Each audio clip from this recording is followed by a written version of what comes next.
open to anyone, all around the world. Oh! The Chess.com Global Championship offers the dream of playing against the best. We are in for a wild ride. And hey, have we mentioned there's also $1 million at stake?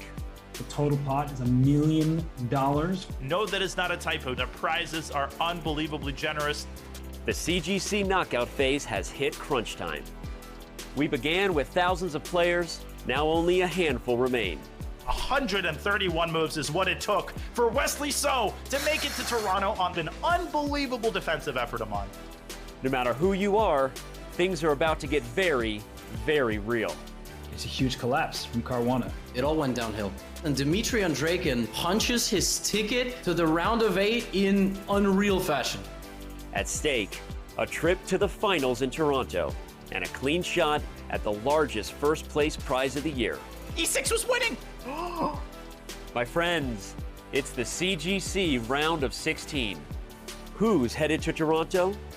It's time to find out.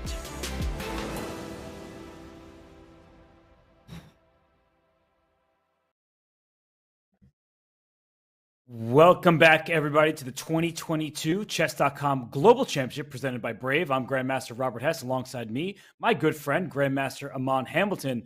Aman, great to see you, buddy, and it's going to be another exciting set of matches.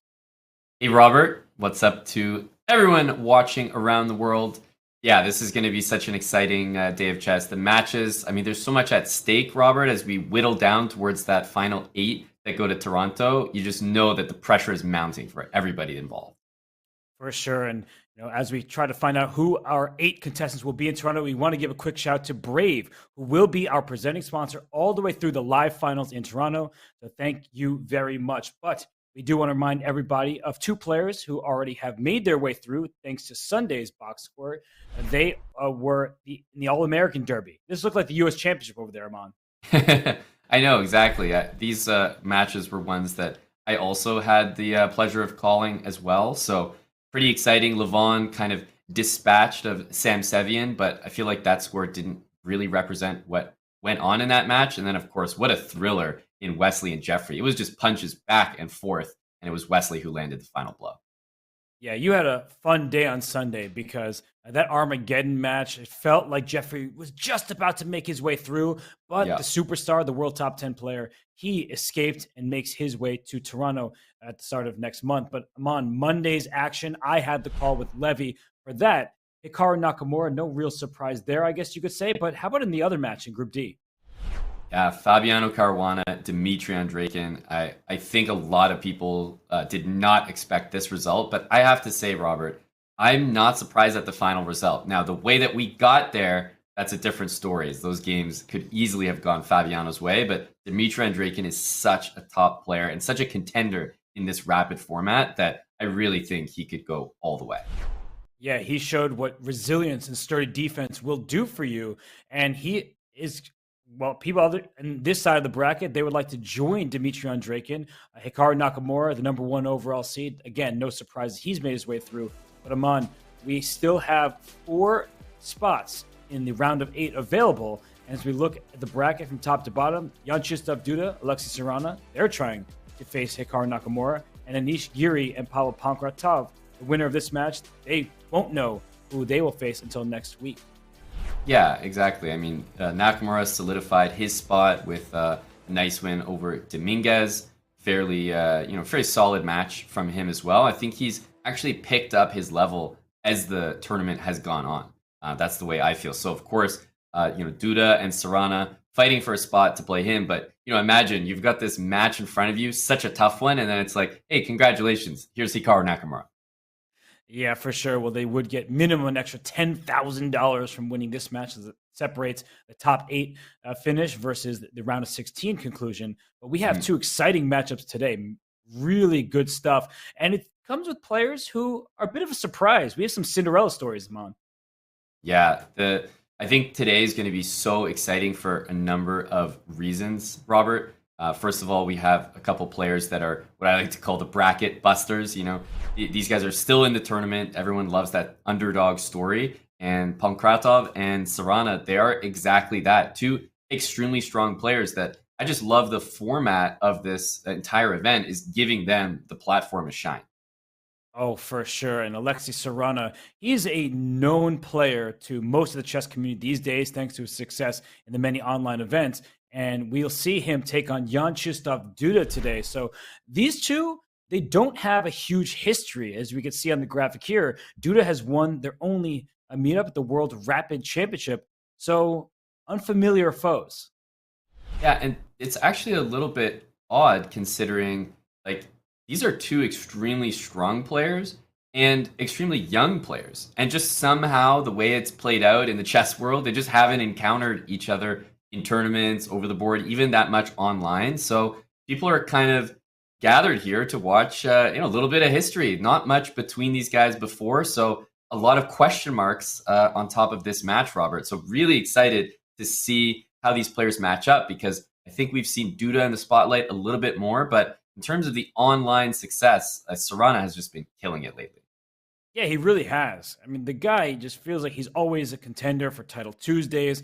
Obviously, in this tournament itself, he just eliminated Shakhriyar Mamedyarov with an immortal. That game was a sight to behold. And so I think that he'll hold nothing back. And I don't even know how big of a favorite JKD is. But before we dive into the numbers on that match, let's go to the other one today, the one that will start our day off between Anish Giri and Pavel Pankratov. These two also have not played, but that's a little bit less surprising. Indeed, yeah. Anish Giri, needs no introduction. One of the top players in the world for a very long time as well. And Pavel Pankratov, he's just that guy that won't go away in this tournament. And for such a good reason. He's so strong, and he's demonstrated that over the course of this knockout event.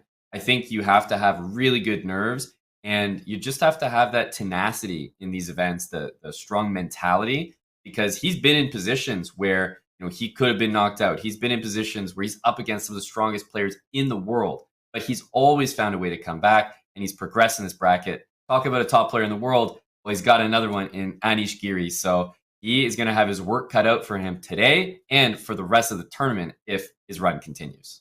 And I think it's the best thing about the CGC. It gives the spotlight to a player like Pankratov, who may not be known around the world, but he did beat Vishwanathan Anand and Nordibek Abdusattorov in back-to-back matches. So we'll see if he can make his way through to Toronto. But Aman, the predictions going into this event, people who filled out their brackets, these are unexpected matchups. They are, and I'm just going to go ahead and give a shout-out to anybody who predicted these matchups, because there's not that many of you, and I think a small pat on the back is in order. First of all, to even predict that these matchups would happen. And then the other interesting thing, Robert, for me is I'm looking at the matchups. And first of all, Pavel Pankratov, Alexei Sarana, of course, they're underdogs. But I'm actually, kind of impressed and interested in the fact that of the people who predicted these matchups to happen, it feels like we do have some, staunch believers in the underdogs overall. Yeah, 24 people have Pavel Pankratov in their top 8. That is very surprising, given the gauntlet he's gone through. He beat Vishy. He beat Nordibek Abdusattorov, the reigning world rapid champion. And then he has to beat Anish Giri along the way. I'm with him on. It's just shocking to see that. And I'm less surprised by the Sarana stands out there, because Sarana has made a name for himself. But still, 152 people saw Alexei beating Vidit, beating Mamedyarov, and then taking down Duda.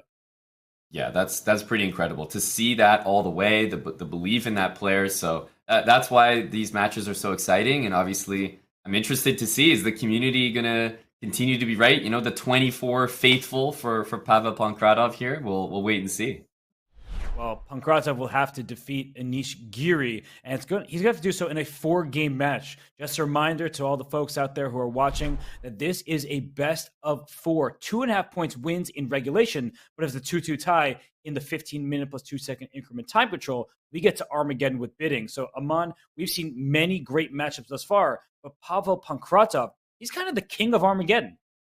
Yeah, and I think that sort of speaks to the tenacity and just the mentality you need to have for these knockout matches. He always seems so calm, so he's nerveless. I just get that feeling when I watch him play that he's not concerned. He'll play white, he'll play black. It doesn't matter in the Armageddon. There's a job to do, and I think he evaluates his chances pretty high if he can take the match to an Armageddon game. And as the underdog, I think that's a very viable strategy. Yes, no, it certainly is. And we see him in his vintage pose with the sun shining down on him. He needs all the help he can get. And look at him. He's rocking his head a little bit there. He's Yep. vibing. And Anish, on the other hand, he's just getting in that chess player mentality, concentrating, trying to figure out what openings he's going to employ. So Yep. I'm really looking forward to this match.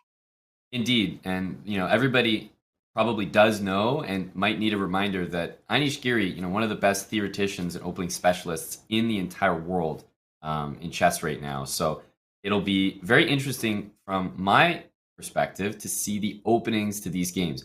I'm wondering is Anish going to come out flying with a lot of theory, a lot of preparation, maybe a lot of speed early on, because that's what we kind of know Anish to do, is that he puts you under pressure in areas where he excels. And because he's such an opening specialist, I feel like he'll be looking to get quick moves out in the opening, test Pankratov, see if he can keep up theory-wise, and maybe get an edge on the clock.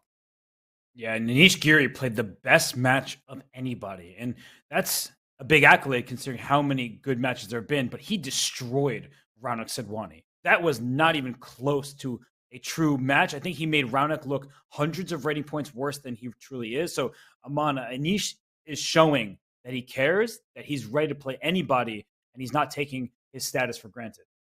That's right. And, Pavel, I think he's just got that fearless mentality. He doesn't care what's going to be thrown at him. He's been up against some titans in this tournament already. What's another one to him, So I think he's been in this situation before.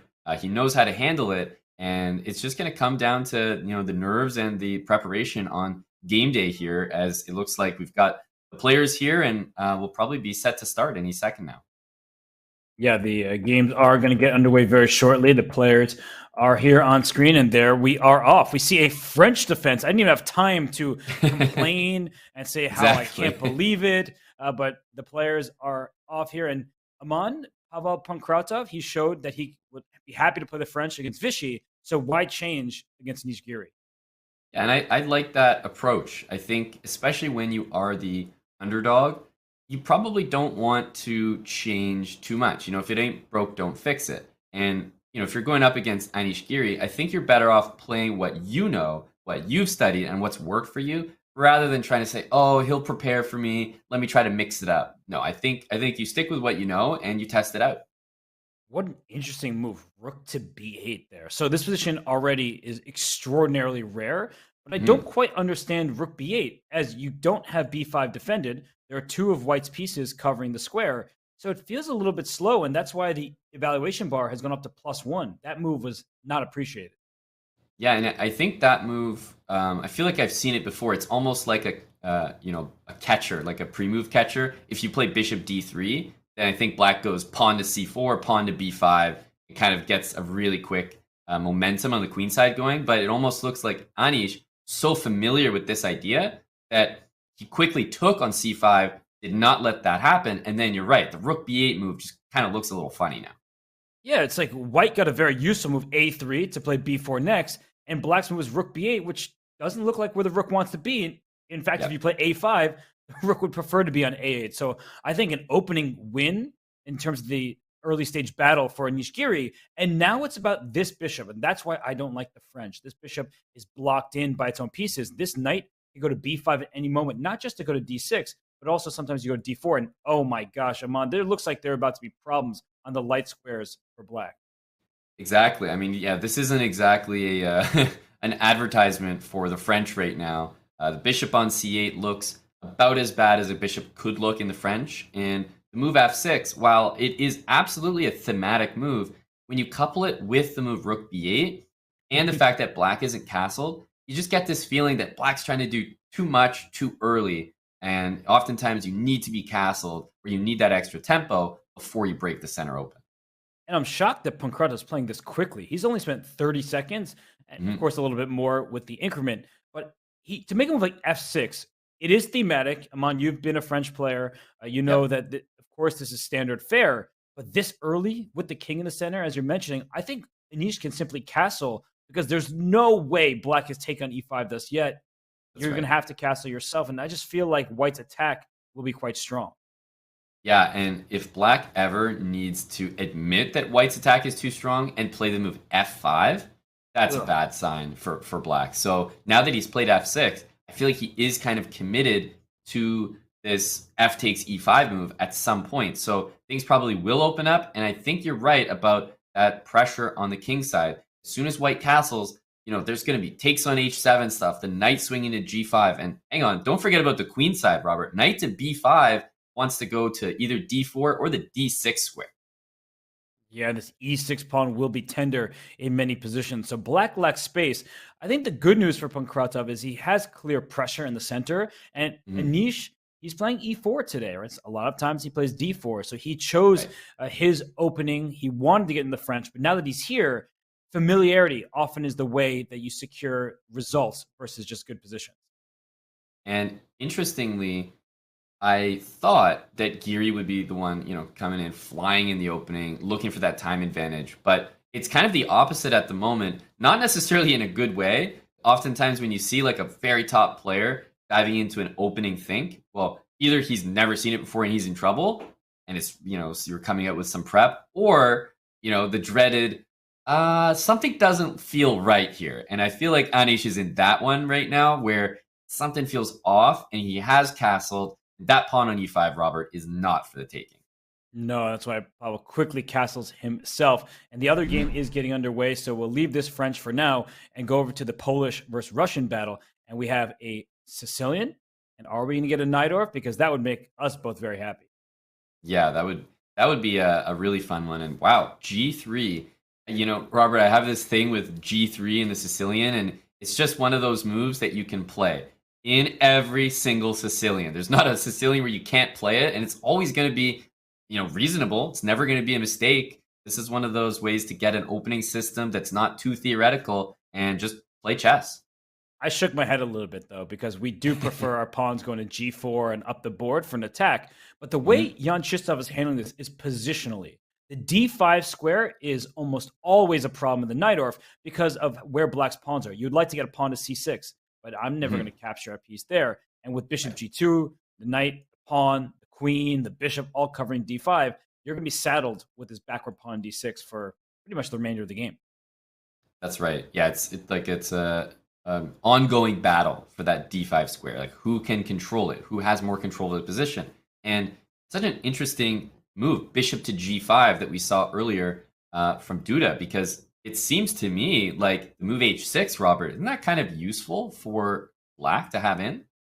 It's useful, but it also is a hook. So if Serrano had any ideas of castling, then I'm going to play g4. And when I play g5, I can break open the king side. Whereas if that pawn can go back to h7, a pawn on g5 doesn't really threaten all that much. So it's one of those pros and cons situation where Duda clearly has studied the position, and he's enjoying the fact that pawn's on h6. But that's why Serrano plays on the other side of the board with b6.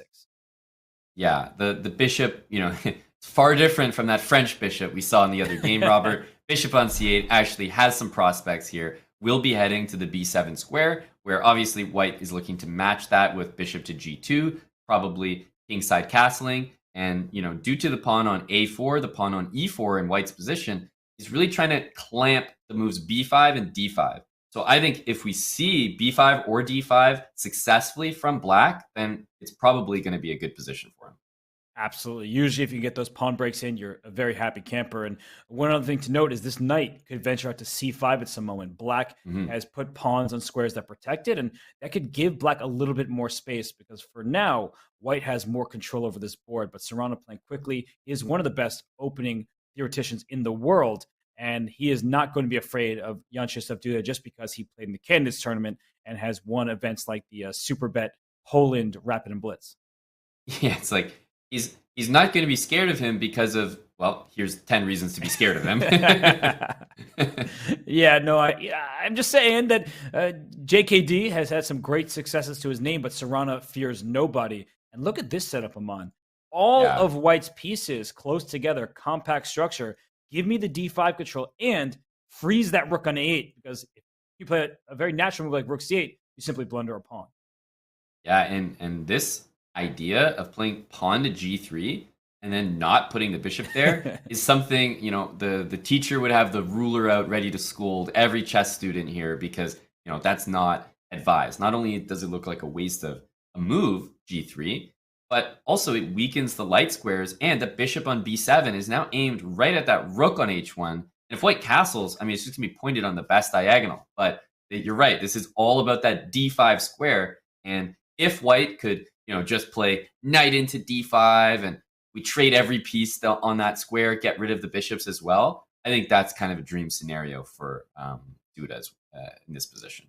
Yeah, for all the people who want to know how to take down a knight, or if you leave black with this bishop on e7 and you're left with a knight that's on d5. So if all these trades can happen, you're thrilled. But that's why Serrano played an early h6. He wants to keep his knight. He is not going to allow this bishop to take it, which was available. But I think Duda is taking an approach where he later will start pushing this g-pawn, and that's why his bishop is outside the fianchetto.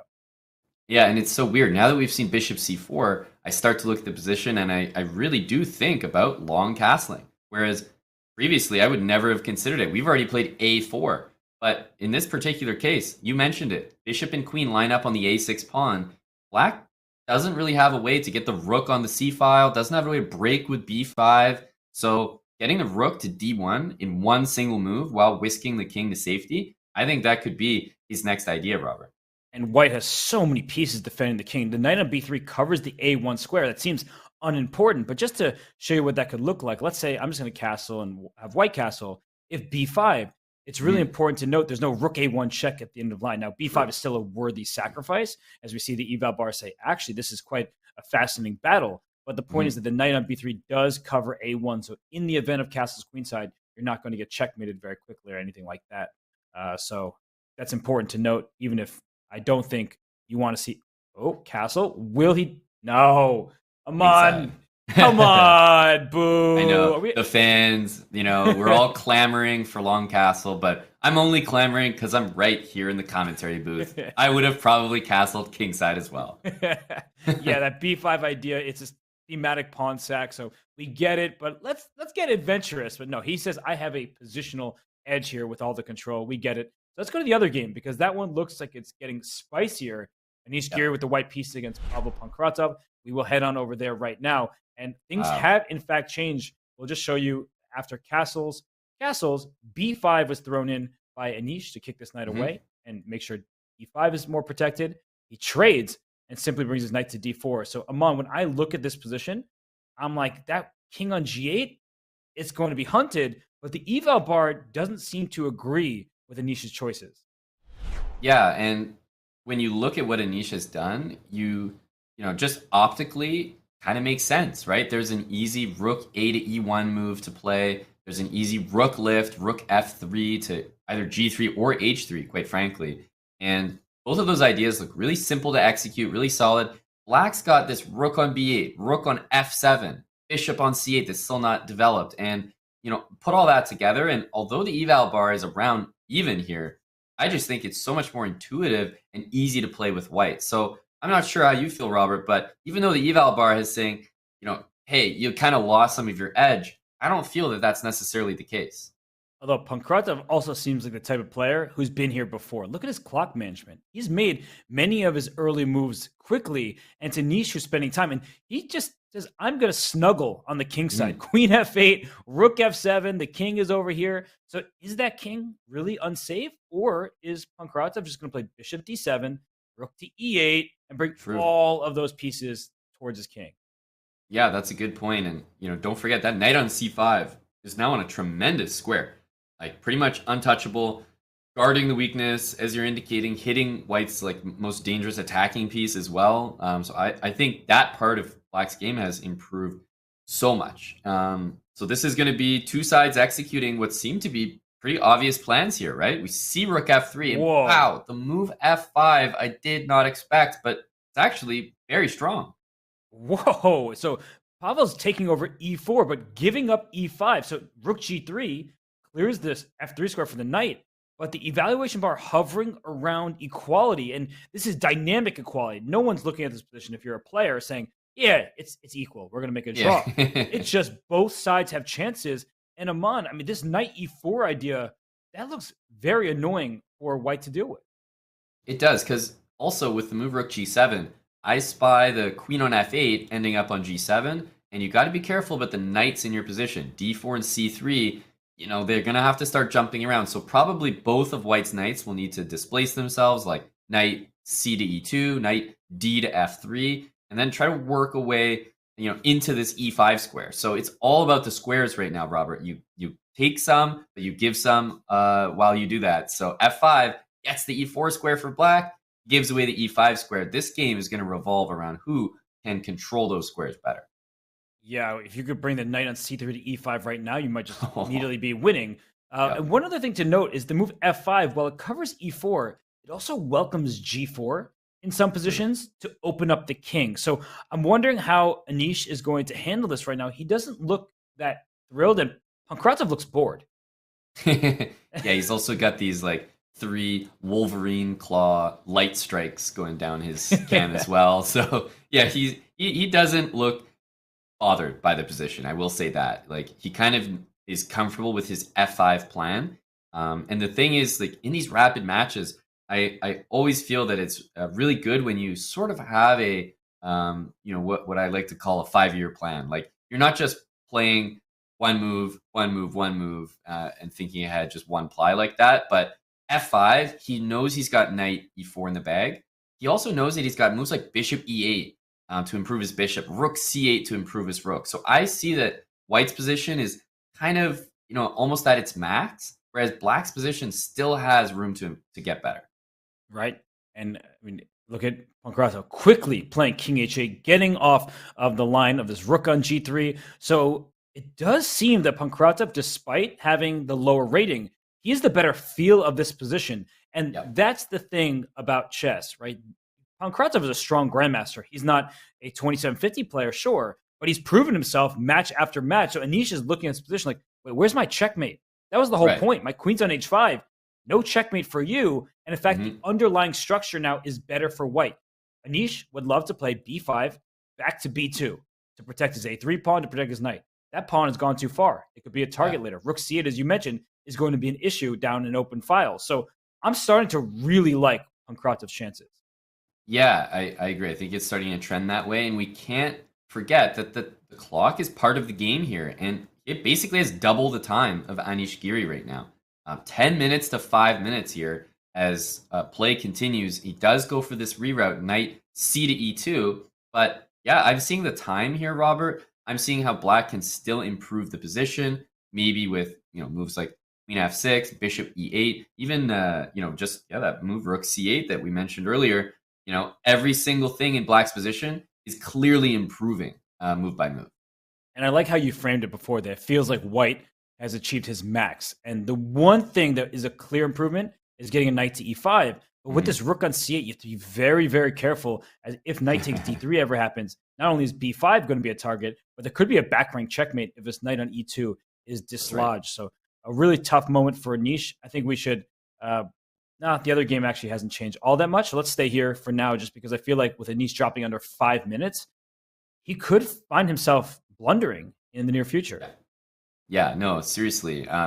One thing that you mentioned as like an aggressive plan for white was the move g4. But of course, now that he's stuck his rook in front of that pawn, it doesn't really seem as likely. I can imagine the move queen to f6 will be played here, but you mentioned it a couple moves ago, but that knight on d4 is actually tethered to the square, because if you move it, you basically drop the b5 pawn immediately.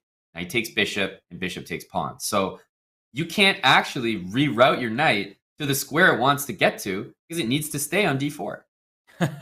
That's unfortunate. There's also a tactic. If knight takes, I'm going to show this very quickly. And knight takes, if you take the pawn, which we've been talking about, this queen takes d4.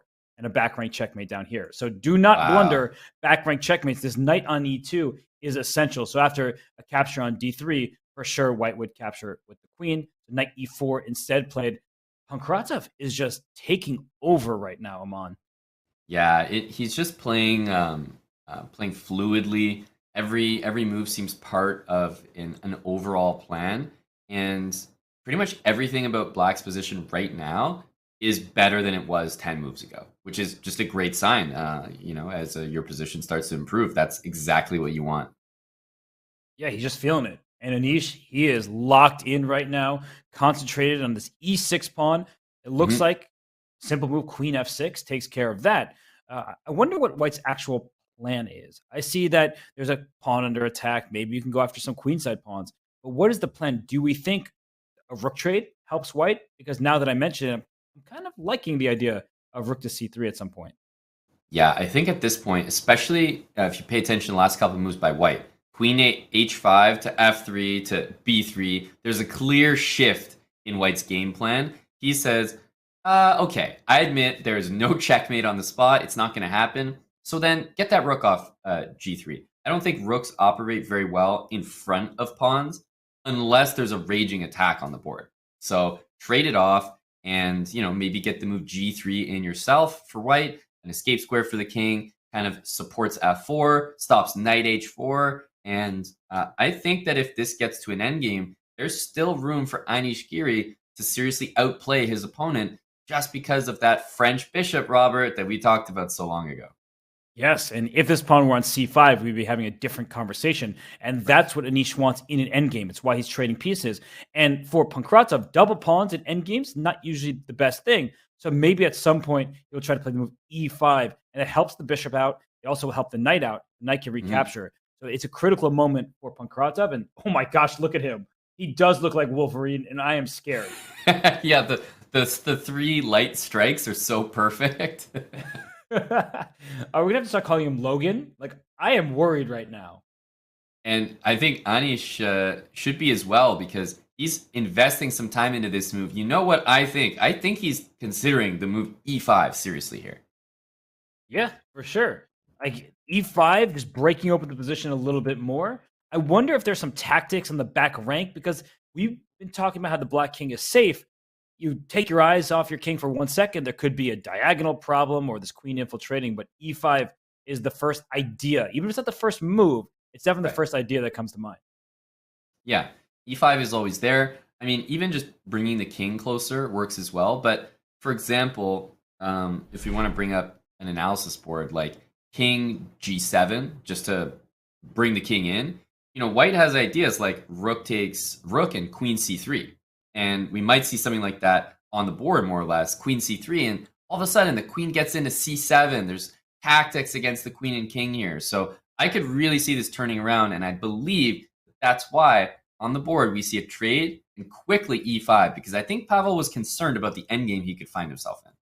And I'm still concerned about that very endgame, because e5, it helps fix black's pawn structure. We were just mentioning we don't like double pawns and endings, but maybe this knight will land on f4. So this bishop on d7 doesn't have great prospects, and that's not a good sign for Pavel as we enter what looks like we can get into an endgame. And f takes e5 is one move. Queen c7 is another, hitting this bishop on d7. So you take my knight, I take your bishop. Right. It's hard to evaluate this position right now. Yeah, it really, really is.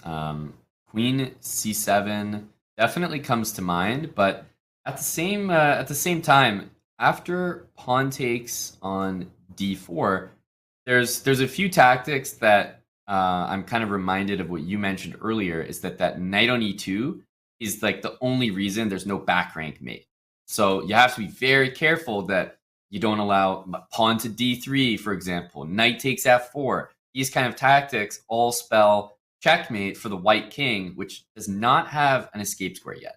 There is a very fortunate save for white. After d3, pawn takes, knight takes f4. You're trying to distract this knight away, and we'll show that this is a back rank checkmate in one that Anish wouldn't miss. But he has checks against this king. First check here, and then check here, and he has to pick up this knight with his queen and win the game, because his knight can always retreat to g1 to block a back rank check.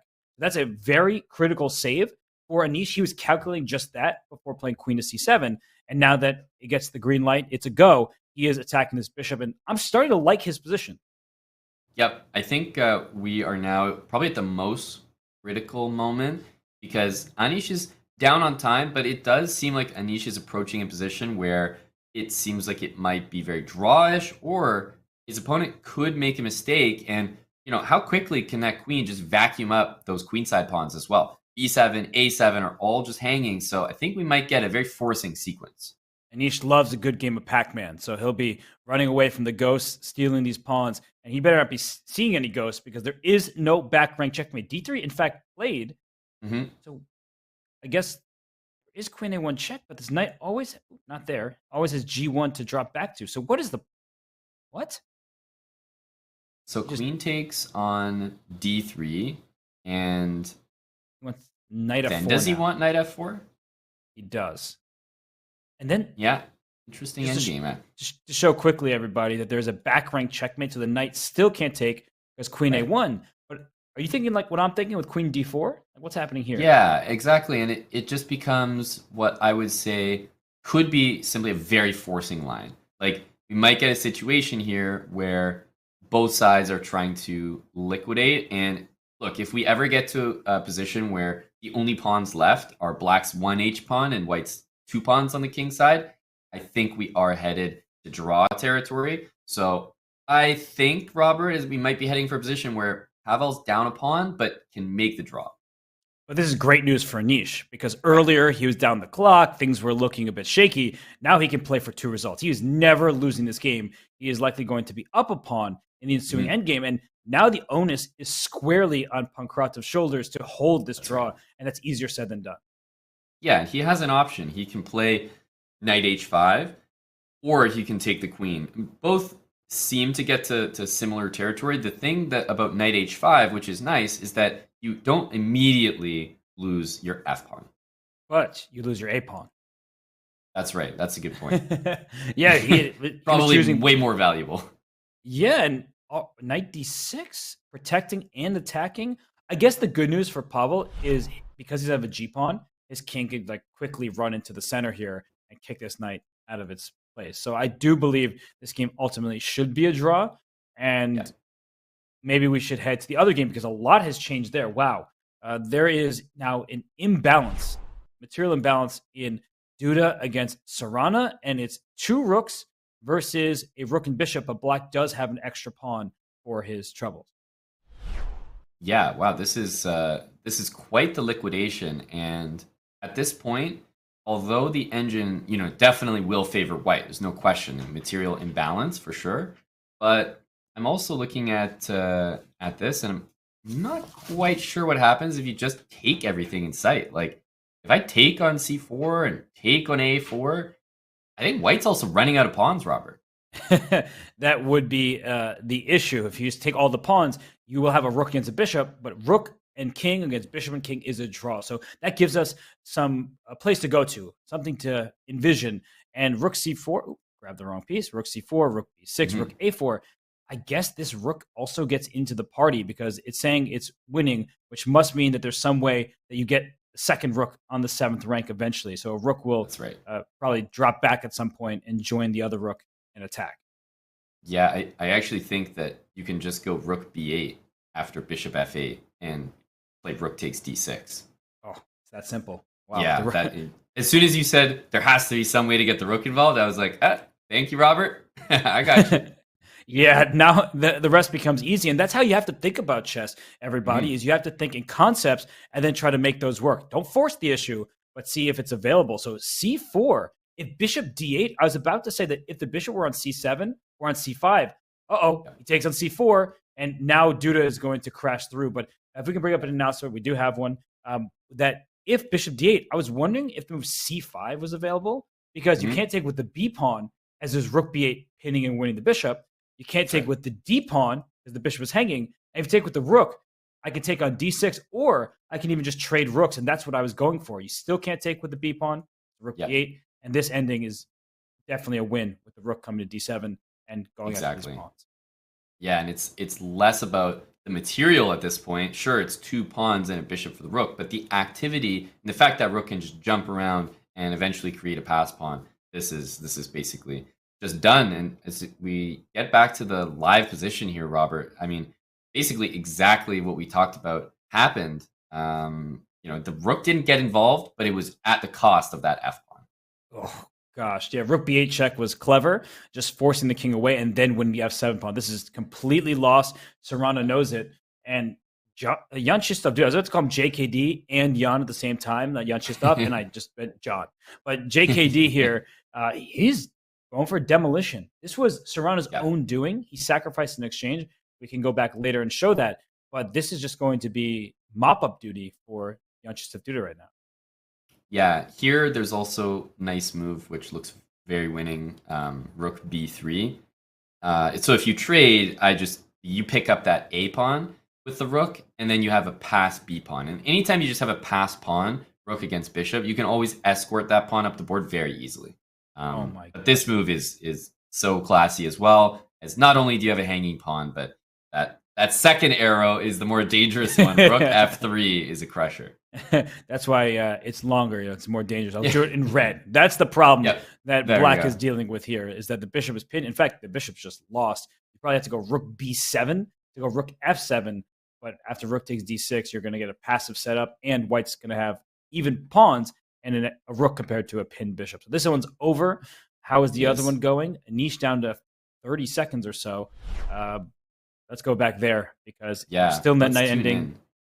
And I tell you, Robert, night endings are just so tricky that, even if the eval is 0.00, I never trust the night endgame. Shocking move. King g2. Was not expecting the king to go backwards over here, but he's avoiding all checks. And a5 is hanging. True. You have to be a little careful here. So he's going to go king h3. Mm-hmm. And is there just a knight check? Then you take a5, and that's an outside passer. That's scary. Yeah, that is scary. You have to be very, very careful. Amount of time were reversed, we'd say Anish would easily win the game. But because Anish is down to 18 seconds, I feel like that leads me to believe that Pavel will hold. Yeah, that's a great point. Because at this point, you're up that pawn, but it's difficult to see how to make progress here, because now if you look at the king side, nothing can move. If white moves the king, then king g4. If white moves either pawn, you're going to lose one of the pawns. So I think you've reached a position now where you can almost just keep moving the knight. And I would say smart move by Anish to keep the pawn on a4. If these pawns were traded off, immediately it's an obvious draw. The knight would come back around and sacrifice for the pawns. But here in the game right now, these knights are sort of frozen on the queen side. And if black decides to run with the king, then the pawns are free to go. So it's a tricky moment for Pavel. He goes back. I think Anish should just slide his king over, and he does. Mm-hmm. And Pavel has a good handle on this. Yeah, he does. If white attacks the pawn or moves the knight at all, I think black does the same. And just, if the a pawns get traded, that favors black, who's trying to liquidate things. For sure. And knight e5 check, the king probably has to slide back to g3 to stop the king coming to g4. This looks like a draw. By the way, Jan Shistov Duda did in fact win that game right after we left it. So congrats to the Polish player with his lead. And this one is a draw. Pankratov, great defense by him. Great defense. And, right at the end there, it was actually threefold repetition, but it wasn't a threefold that I think Giri wanted. You don't feel bad because okay, it was probably a draw. But you do feel like, oh, I didn't realize that was 3 times. That's kind of annoying. I wanted to keep trying there. Because, these top guys, they'll always try to squeeze anything they can out of any position. Unfortunately for Anish, nothing left to squeeze. All the juice was there in the glass. So it is a draw in this one. Let's remind everybody that there are 2 matches going on for a spot in the round of 8. Jan Shistov Duda beats Alexei Serrano. That was a nice game. And this one, an even finish, I think that is a fair result. It is a really nice conversion that we saw there from Duda against Serrano. We didn't see exactly how it happened, but the point was, it was all about that d5 square. And when we saw the rook on d5, I think we know, Robert, who won that mini battle, and eventually who won the game as a result. Pankratov against Giri. Really interesting that French, Robert, held up, and that's going to be interesting over the course of this match. Well, that means more people will play the French, and that is not a good thing. But we do want to shout out a good thing, and it's the Chess.com Global Championship is brought to you by Brave. Brave means private browsing and so much more. By default, Brave blocks ads and trackers on every page and video you visit, even on YouTube. No ads means up to 3 times faster page loads, faster streaming, and faster playback. It means 35% longer battery life while saving on mobile data and internet bandwidth. For Android, iOS, and desktop, get the best browser for gamers, streamers, and creators. Switch in 60 seconds at brave.com/chess. We're going to take a break. It won't be 60 seconds. It'll be a little bit longer than that. But when we return, more from the 2022 Chess.com Global Championship presented by Brave. Run for my life. Okay. What's up, man? Hey, just solving some puzzles. Get my coffee. Oh, shoot. Oh, shoot. Which one is that? Is that our new one? Yeah. I can't get this one, man. Oh, shoot.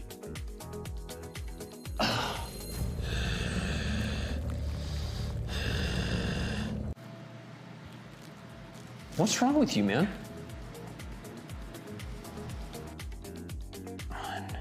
Oh, this is hard. You sure you're feeling okay? One. Got it. Ah, shoot.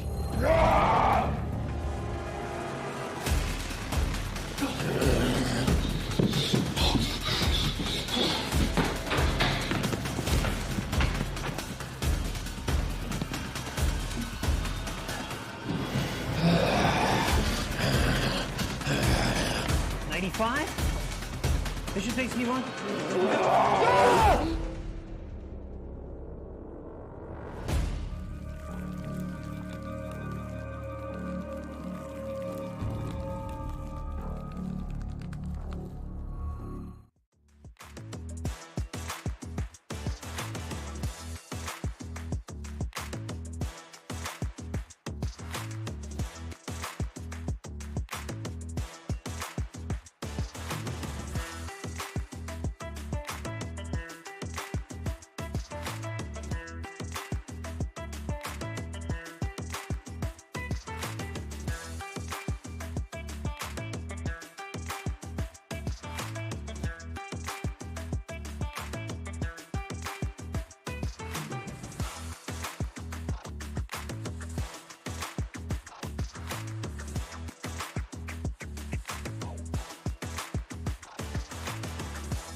And we are back here at the 2022 Chess.com Global Championship presented by Brave.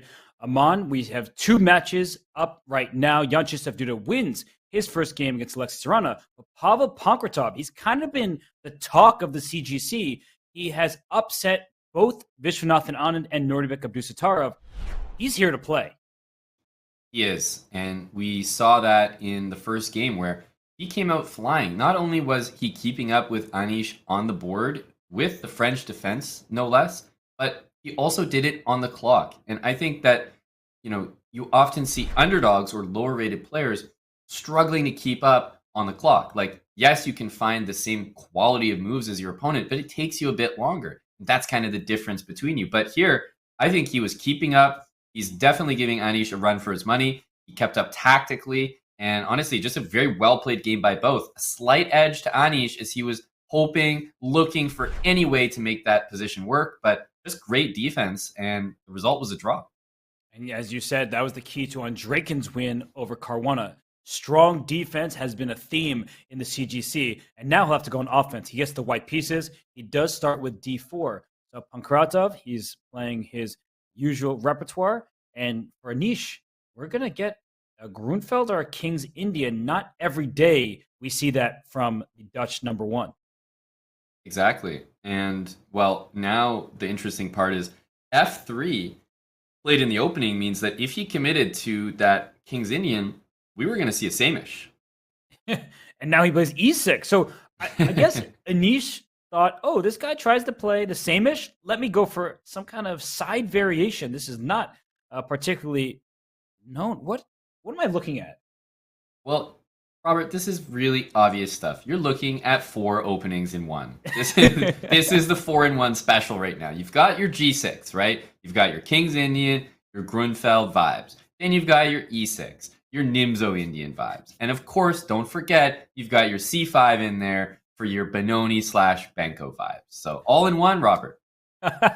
Well, that's, I guess, leave it up to the super GM to give you a forward. It's like the 7-in-1 shampoo, conditioners, body wash, deodorant, toothpaste, all in one. So Anish has given us a show here. And after Bishop D3, which is just logical development, he's the one who is now on the clock.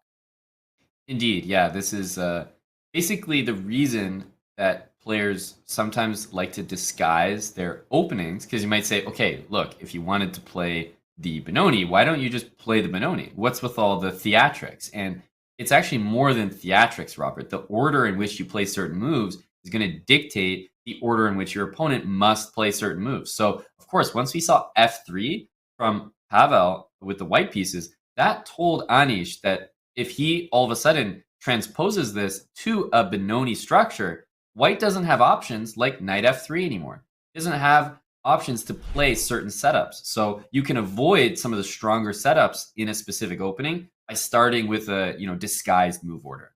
It's a really good point. And now the knight has hopped G3 rather than its typical F3 square.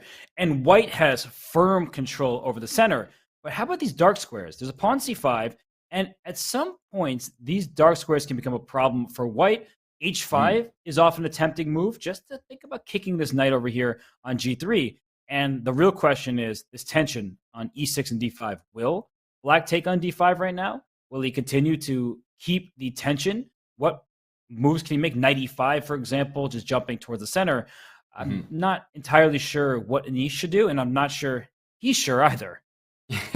Yeah, he's having a think here. White almost never releases the tension. So I think if Anish does not take on D5, he can also be sure that White will not take on E6. So he decides, look, that's going to stay there the whole game. And guess what? The bishop on C8 would like some more scope on that diagonal. So E takes D5 played. And your idea, Robert, looking to kick the knight. And I love that we see castles because we get to place the knight on what should be the worst square on the board with knight H1. But there's actually a lot of poison to this idea. Right, knight H1, the knight will eventually go to F2, where it supports the E4 pawn. If you want to push forward, you want to make sure your pawn E4 is well defended. Right now, the chain is excellent, but the chain will shrink as Black can make moves like H3 at some point. So knight H5 for Black is available. Look at the bishop on G7. It's a monster. E5, D4 under Black's control. I'm feeling this for Anish, and he may later throw in F5 as well. Yeah, I have to say, this is one of those openings that everything about it feels good for Black. It makes sense. It's very logical. The F5 move, knight H5, knight E5, it all flows. But at the same time, I feel like the strong players handle this with White so well. And I'm always so impressed to see it because intuitively, I look at what I see on the board. I see bishop D4. I see knight E5. I start to get a little clammy, a little scared with the white pieces. But White can just handle it like a champ. Bishop E3 to take care of that bishop D4 check. You've got knight F2 coming, but your ideas are all there, Robert. F5, knight E5, bishop E5 even. What do you like the most here? I like knight E5 and F5. I'm just going full steam ahead. After knight E5, your bishop can't go to C2 because you need to cover the C4 square as well. So I'm liking this for Anish. I'm sure he is as well. Let's catch the knight E5 player. I think Pavel will have to sit and think. He's been playing quite quickly throughout the match.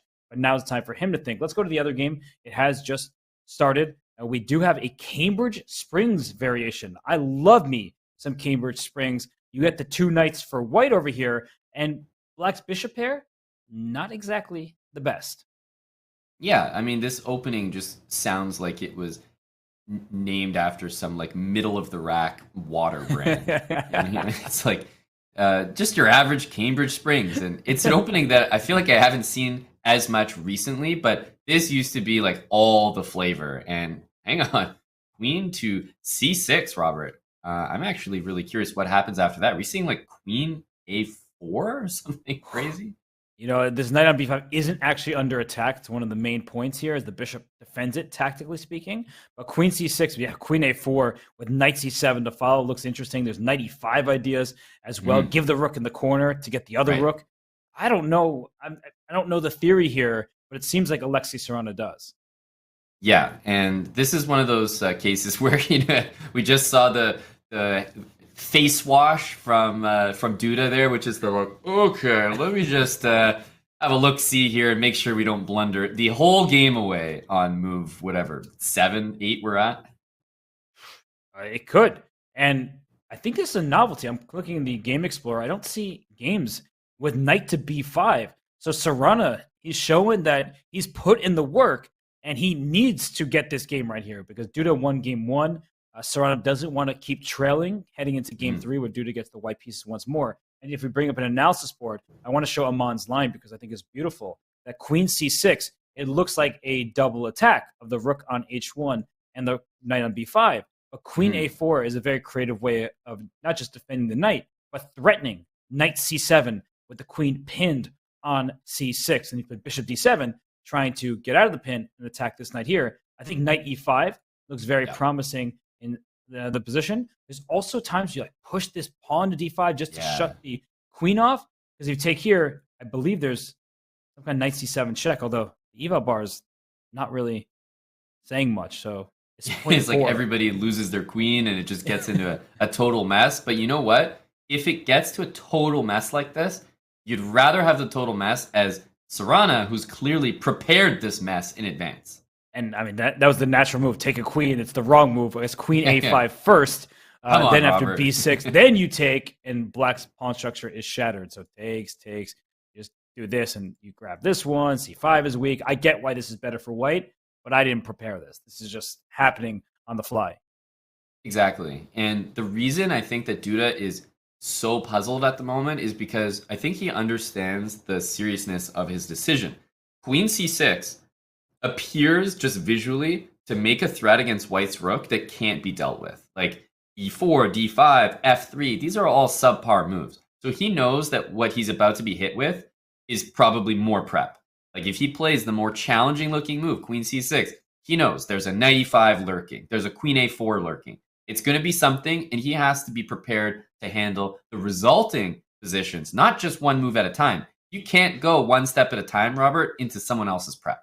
No, and knight e5 does look scary, as you're mentioning, because even if you lose this rook on h1, you have knight c7 check. The king is going to go on a journey. But what other moves do you have? Let's say you play queen d8. Oh, let me just drop my queen back to where it started. After d takes c5, there's knight d6 check. It may not be winning, but you certainly need to calculate it. There's queen takes queen and castles queenside. So there are all sorts of tactical problems that black needs to figure out. Not that black is really in trouble. We see the evaluation bar. Duda will use his big brain.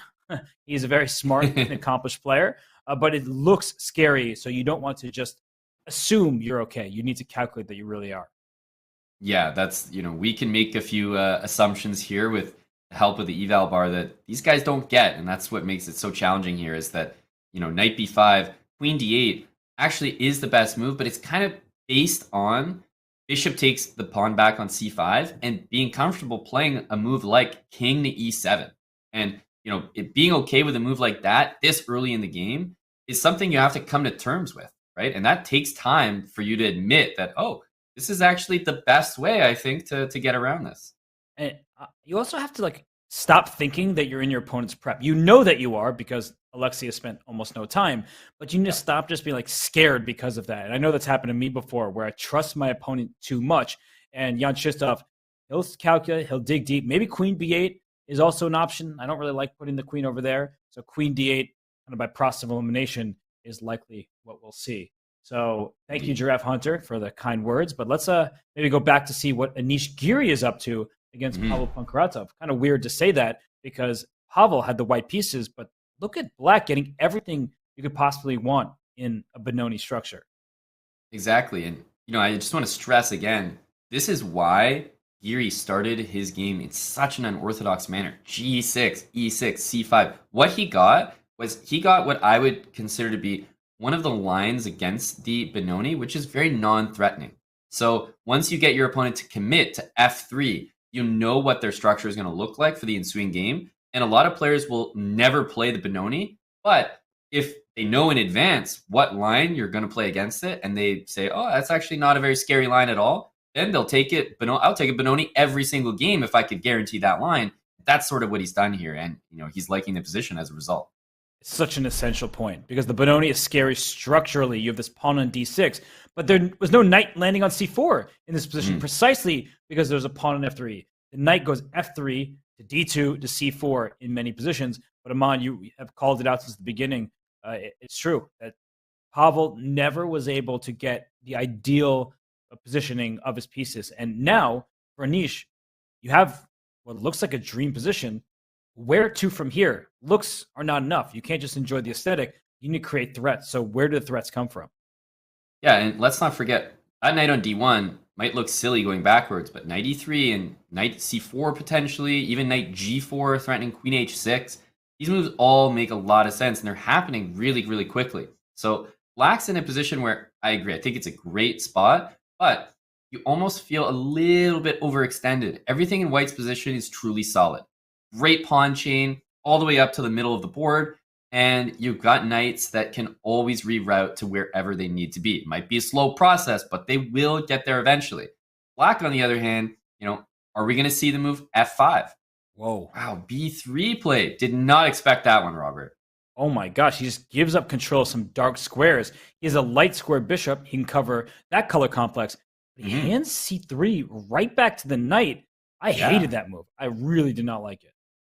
Yeah, that whole plan I didn't even think of it, first of all, to be quite honest. And I mean, look at how quickly the moves are coming out in return. Knight back to c3. Now, look at the pawn on b2. It's anchoring the knight. And look at the knight. It's covering a2. So you can't even get at the pawn. Like, I just see the queen side as almost an afterthought now. You can just leave it and focus on the queen side, or on the king side, and that's what he's done. Oh, but look at this. If queen takes h4, your queen is trapped after g5. Queen h5, rook h8. That is sick. That is so nasty. Played so quickly as well. And of course, it says 0.2. It's like an even trade. And it is Lasker compensation. It would be a knight, a pawn, and a rook for a queen. That's 9 versus 9 if you're keeping count at home. But instead, Pavel trusts him and goes queen back to e3 and says, no, let me not give up my queen. I like my position, but d6 is hard to get at. So that's the one thing that Anish can be happy about, is his weak pawn can't be targeted too easily. And queen d4 is not out of the question, because if we get an ugly pawn structure, did he just play that? Yeah, I was wondering how. I was like, I didn't click the square yet, but if we get this trade, you try something like this, in comes the bishop to b5, things of this nature, and it feels like Black is suddenly getting a lot of activity. 100%. And once that knight disappears, knight f4 is coming in, rook a2 is now available, and basically everything we were talking about that was covered is now possible. Right, and I think just to finish off the variation, we get something like this. We're like, okay, I'll get your rook on f8. That's all good. But first of all, we can play crazy pieces, and I can take your pawn here. But even if I just take your knight on f8, or even move the bishop back somewhere, play rook a2, knight f4, I don't really see why White should be better despite having the extra pawn. I love Black's activity. Definitely. That's important to remember because, well, first of all, as you mentioned, how the heck did queen d4 appear so quickly on the board? Well, it was played, and after queen to c1, you could consider knight g3 there, but probably unnecessary after rook d1. And f5 is the choice just going forward. And speaking of going forward, I think we need to go back to the other game. I just opened it off the side of the screen here. So we're going to go back to Duda and Sarana, because look at this, Aman. Duda Madness. Allows his king to be stuck in the center. It wasn't queen a4, a move that I thought was very interesting. It was knight e5, which seems to be a great choice. Sarana still in his prep, checks the king up, takes this rook on a8. And now Duda is down nearly 10 minutes. And according to the eval bar, he's in huge trouble. Yeah, and the thing about this line is that, let's say you prep the move knight b5, you know with 100% certainty that they've also prepped this position, because this is the most logical continuation. You think Serrano is going to play knight takes a8 and say, yep, okay, job done. That's my prep. I'm going to stop calculating here. No, he's looked so much deeper than this. He probably knows the next 3 moves that are very likely to happen for black. And Robert, looking at that king, it's always this kind of developmental faux pas to have your king step in front of your bishop because you're blocking your bishop, which means you're blocking your rook. You're down like 8 points of material there. You are not playing with all of your pieces. And the knight on 8 also won't get trapped. There's knight c7 as a free square. Don't think you want to take on d4 and bring more pieces to the attack and open the c file. He plays g6, which is detested by the engines, but I think we can get it. He wants to get his bishop out and bring his rook into the game. But Aman, can he just take on c5? Is that out of the question? Yeah, I was going to say 2 moves that stand out to me here are pawn takes on c5 and a move like queen to c2. Basically, I want to threaten a check somehow. So whether I'm taking on c5 or playing queen c2, I want to threaten that, and I want to castle ASAP because then I can make tons of threats against the queen, get my final bishop into the action, and queen c2 facilitates both. So that move jumped out to me, but d takes c5, as you said, is a very strong looking move. I think if dc5, queen d5 is the immediate reply. Like, let me get these queens off the board. I'm offering a queen trade, and this knight's under attack. So I don't think white can easily deal with both. And Serrano plays queen, the best move. Yeah. Oh my gosh. Just opening up everything. It is like just kind of sad that white's best move might be queen a4 and queen takes a7. I just like so caveman, but it gives white the b6 square. And it also threatens queen takes c5. So you're kind of doing everything. But most importantly, long castle for white is just going to show the difference between the 2 positions. As soon as white gets castled, you realize black's like 3-4 moves out from having his king on g7, bishop developed to h6, and rook to d8. He's shaking his head. He's way down on the clock, but the clock isn't even the most concerning part. He's dead on the board, Robert. No, he is busted. I was going to say somebody call Yasser Serouan, but I know he doesn't have a cell phone. But we have a pawn grabber, Alexei Serrano, grabbing pawns on the queen side that allows the knight to get out to b6 as well. And bishop h6, the eval bar goes up, up, and away. And I think it's the simple queen takes a7, threatening. Really looks like it. Not just taking a pawn on c5. If you get a check on c5, this king is getting mated. So this is done. It's just such a convincing game. There's so many things because the other thing is, Robert, bishop on h6. What's it doing? It's not even doing anything, right? So it's more just developing to move other pieces. It's not even developing to its preferred square. So bishop h6 is just, hey, I want to get my rook to d8 basically, but it's not really where that bishop wants to be. No, this is terrible position. And I labeled his win over Mamedyarov Serrano's immortal. This is going to be Serrano's miniature. This is only 15 moves into the game. And queen takes a7. I don't even think you can save your pawn c5. So you can just go full caveman, as you said. Just grab 2 pawns. Even if it results in a queen trade, you're up so much material. And this is over. It's over. Rook d8, like, you don't get to put your king on f8 and g7 in one move. Queen takes c5, and you're stuck in the middle and just dead lost because you're going to have to play rook d6 there or king e8, and, there's the knight coming to c7 for a pretty nasty checkmate. Oh, my gosh. I'm just going to show that because you don't see checkmates like this very often. This check, the queen covers the diagonal, the knight covers d7, and if you played rook d6, you'd lose a bishop on c8 at the very least. So this is gross. Queen a7, knight e4 played. And what does it say? Plus 6.5, it looks like. Knight b6. Plus 6.5. And I'm even looking at the position. I'm kind of wondering, what's the material? And what are we, up 1 pawn? Plus 6.5, up a pawn, Robert? That's called pretty damn good compensation. Oh, gosh. Yeah, this is an issue. And knight b6 is like the obvious move. Watch him play some kind of queen b8 and queen c7. Oh my! No, the fact you've even said it, now it's gonna happen. It just feels that this has been. I love the game, but queen b8, slither that queen in. Right. Knight takes f2. So I think he wanted to guard b7 as a primary. Like knight takes c8, rook c8, queen b7 would be like actually game over. So long range defense there. But yeah, again to your point, what if king takes? I usually trust Chisav Duda, but this feels like desperation. It's like a bluff. Let me just try something.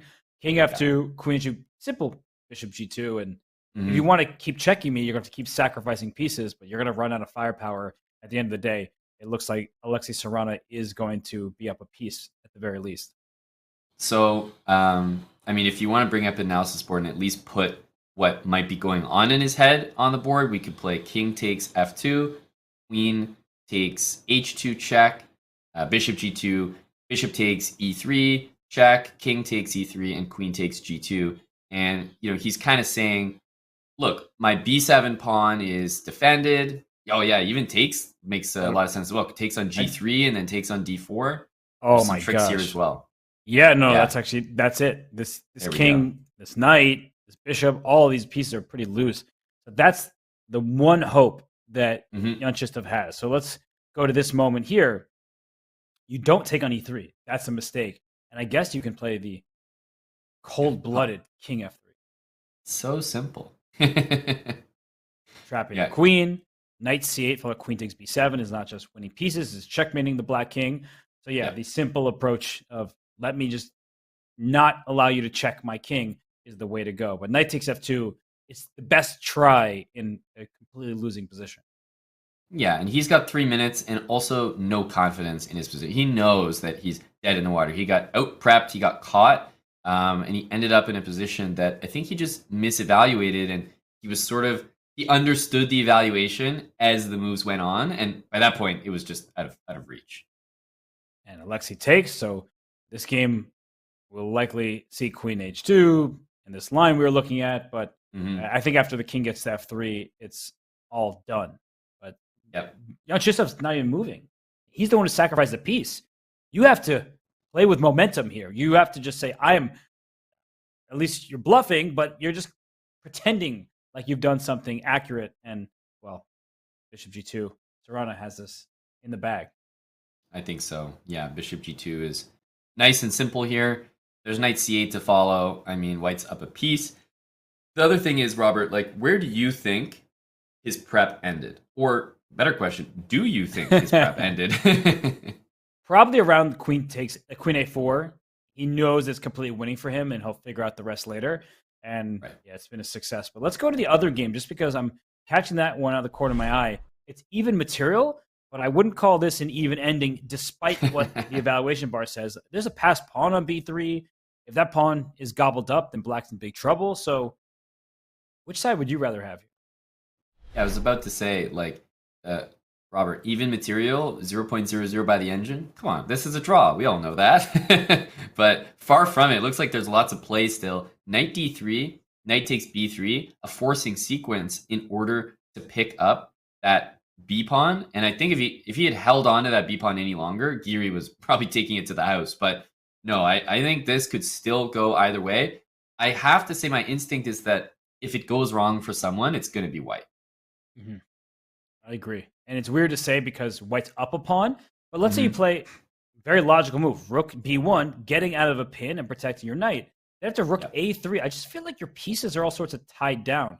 Because if your best move is some kind of knight c1, not really feeling that black can start going after pawns. And this king can be used as a weapon in the endgame. So I do agree with you that if white just passively defends, the extra pawn won't be very meaningful. So Pavel needs to find a good series of moves right now.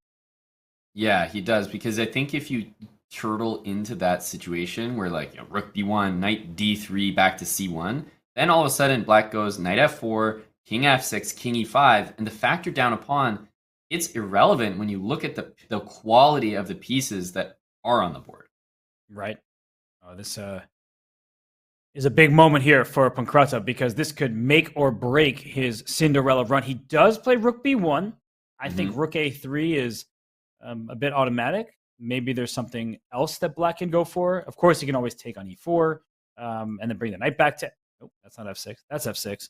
And go after the pawn. But I like tying down white's pieces. Yeah, and I was thinking that the better way to maybe go about things could be knight b3 to c1.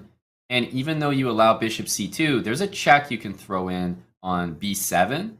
And then, the knights can kind of bounce around. Knight e1 and the knight on d3 I wanted there because f4 is covered. Yeah. So if this king just runs away, with knight e1, attack the bishop. There's like all sorts of rook a1 ideas. True. How is this holding on after rook a1? Come on, king f2 and rook c7, Robert. This is just, my gosh. And then you have to really calculate this. This is not like... I know. It's like, oh, it's even. You get to this position, and if we'd already captured, white would be in huge trouble. But because we haven't captured yet, that gives white some chances. So maybe there is a move sequence even better for black along the way. But I guess just throw in the capture, Robert. We're geniuses. We got to the end of the line. Now we wish we captured. Let's do it right at the beginning and then do the exact same thing. Oh, yeah, let's do that here. And then look at the evaluation. Okay. We got this. We had this the whole time. So the point is that if you take on c2, rook c1 is check, and you win the knight. So that's why we said this sequence, but this is bad news for white as black starts taking all the pawns, and we'll get a passer. Here we go. Yeah, working backwards. We had the solution, and then we just had to figure out how to get there. And he took on b3 and just went for the very straightforward approach. He wants a rook a1 check, a knight g4 check, things like that. And even though should be a draw, I still feel like there's room to go wrong for both sides. For sure. Because at this point, it's a pretty sturdy pawn. I was about to say after rook b4. And rook e2 looks like a way to try to get it because knight f2 would be a little embarrassing. It's like a funny way to back rank mate yourself using a knight as a pawn, basically. Yeah. Good. And yeah, it doesn't look like there's any way to defend that other than maybe going e5. And that just... Oh, the h4 pawn is hanging over here. I didn't even realize that. But that should give black a passer and enough, and d5 is hanging. So I like rook e2. He's going for maybe trying to win this game. True. I don't know if I believe in it. The bar still says level, but oh my goodness. I think Duda, by the way, is down 2 full pieces now. Right. It's it's in the very convincing territory for Serrana. Yeah, I'll just show that position quickly so everyone can see where we're at, where Serrana has been chasing Duda's king, and Duda's king is out on f6. And wait, what? Is the evo bar? No, the evo bar. Way. Yeah, the evo bar is stuck. Okay. Oh no! There's no way. What? Is that just the biggest? What? The biggest blunder? Oh my gosh! He spent a minute and a half on rook f1, and that move gives away the advantage. He could have just taken this bishop on e3 that was available to him. He could have played. And Robert, can you go back to when the move knight takes c8 was played? I'm curious when that move happened. So okay, it was g4, and I was going to say that in all these lines, before white even took the knight on f2, I was wondering, why not throw in knight takes c8? Because it's one of those moves that if black takes the knight back on c8, you always have queen takes b7, winning the game on the spot. Right. And I feel like if I played knight takes c8 before even capturing the knight on f2, you'd have to take back. You can't just give me a free piece out of nowhere. But because we didn't do it earlier, the way that it was reacted to here was king f6, which is definitely trickier than capturing. But what are we missing here? What is wrong with king takes e3? You have 3 minor pieces. He totally blanked on bishop f4. You have 3 pieces. If queen takes g2, let me just keep taking stuff. My knight will always block a check. If you take on d4, I can take with my queen, and your king is just in trouble. So he went rook f1, which looks good, missing bishop f4, and now you see it on his face. I mean, he is already distraught, and he might lose this game. That would just be ridiculous to lose the game. Queen a3, arguably one of the best moves. I think to be able to spot one of the best moves in a position after blundering to the degree that he just did is so hard to do. So to even find a move that keeps the eval bar even for white at this point, I'm going to say is impressive. Yeah, that is a big move. Rook takes c8, very natural. Give me that knight back. What's the material? Black has 6 pawns and is down a piece. So it's 2 pawns for a knight, and there's a king on f3 and a king on f6. And there's pieces hanging as well. Like queen g3 is about to win more. So you've got to cover that almost like rook. Geez, rook f2 or what? Yeah, rook f2 looks like the move necessary. And I'm so lost with what's going on here. But can we check and think about taking this queen? Yeah, and then taking on d4 and saying, look, I'm going to just have the most pawns in the world. Because if c takes d4 now, is there king e4? Like, you protect your knight and put pressure on this bishop here? Yeah, the king is literally winning king of the hill and still trying to play a chess game. It happened. King e4. Somebody crowned Serrano here. And I think g5 is the only move. Thankfully, it's for Duda, it's an easy move to play. It is. And we have easy. 3 pawns for a piece, and it's zeros. So it's anyone's game.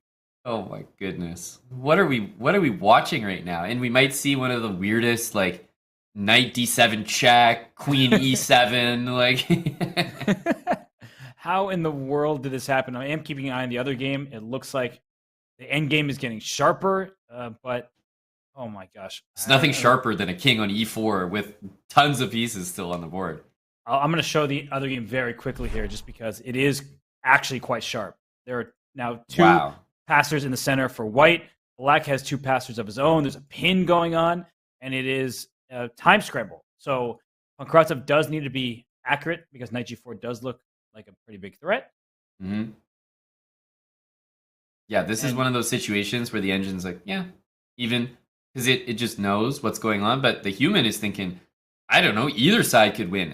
Whoever mobilizes those pawns better, that's it. And I'm going to flash the other game back because this game, even I think there was a mistake by Duda. So they move king f3 here. We'll trade knights, and that should lead. It should be a draw. Yeah, agreed. Yeah, king or just f3 is a check. big move. Yeah, we might get back and forth here at the moment. But the other game, just to bring that up, I saw the move king g7 played, not g5, and the eval bar goes sky high. So what queen is E7. the move? Oh, is that simple? I don't know, but queen e7 is just screaming at me right now. But bishop takes e5? And rook takes f7, and rook f8 mate. No, you go king g8. King g8, because king h8, that is mate, as you're saying. By the way, this is happening. King g8. Wait. But is there queen e6 and rook f3? Queen e6 and queen g2, rook f3? Oh my gosh. It's just madness. This has been the wildest game ever. So this is an absolutely insane game. I can't believe it's still going, Robert. I don't think there's a checkmate there because the rook being pinned means there's not enough firepower. The other game has resulted in a draw. We left at just the right moment. Anish Giri, Pavel Pankratov still locked up 1 point apiece.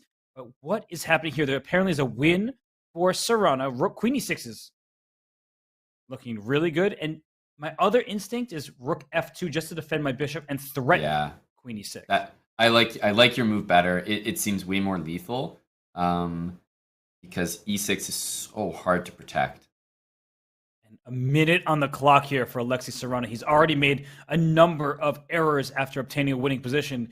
He must be nervous, but Duda looks stressed. And Queen e6 played. The eval bar plummets. Queen here. Because I think that it just results in a position where you go rook f3, king, g7, and king h6, king g7, and I just don't know if there's more than a repetition. Although this rook is hanging here, so I think after is there king h6 as you said, queen f. I think you must, right? Otherwise maybe it is trouble. Right, because you do lose this rook, and maybe there's a way that black true, yeah, has like a bunch of checks that allows him to survive. He does play king h6. What? Oh my gosh. Incredible. And I honestly think we'll get a repetition because guess what? This is not a position that white can play on and on and on without, you can't just keep playing this. What the best line appears to be to me is like king h6, queen h4, queen e7, and then try g5. Oh, and the king will have to walk up somehow. Exactly. King h5, king takes g5. It's just madness. Wait, that looks really scary. And Serrano thinking he might do this. And look at Jan Chisov's clock, by the way, 19.2 seconds. So if he starts throwing pieces at the black king and he has a minimum a draw by repetition, then of course this is the right choice. Yeah, it can only get better. And he's thinking, he's spending time. He's down on the clock now, 15 seconds. He goes queen h4, step one. He already has his draw, so it's whether he wants to play g5. He should play g5. I don't see, and there's nothing less than a repetition. He has so many checks. He goes for it. Yeah. King, do you take or bring the king this way? Oh my goodness, what a choice. I think I take. Because the rook is pinned, so I don't see how you join like any other pieces to the attack. King h6, queen h4. Maybe this is the way to draw now. Yeah, or king h5, queen h7, back and forth seems also good. And Serrano, he needs to make this draw because he'll lose the game if he doesn't. He will lose the game. I don't think white can play on. With the king here, down to pawn, and he's 8 seconds.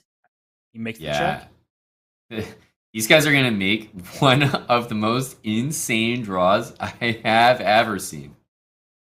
Oh my gosh, and what a disappointment for Serrano, who knows he was winning out of the opening, and for Jan Chisov Duda, there was a little smile there. We saw that. Oh, yeah. That's the I got away with one smile. He most certainly did. So 2 draws in the second games of this match. But this was anything but an even game. This was as topsy-turvy as it gets. Robert, we had 2 draws, but it couldn't be further from the same kind of draw. Like, one of them was, more or less neck and neck. We thought Giri had a little bit of a push, but again, we're seeing that resilience and defensive prowess of Pavel Pankratov in this match, and he holds it steady. And meanwhile, after the win in the first game by Duda, what a way to bounce back by Serrano. Some expert prep. This is like high-level stuff.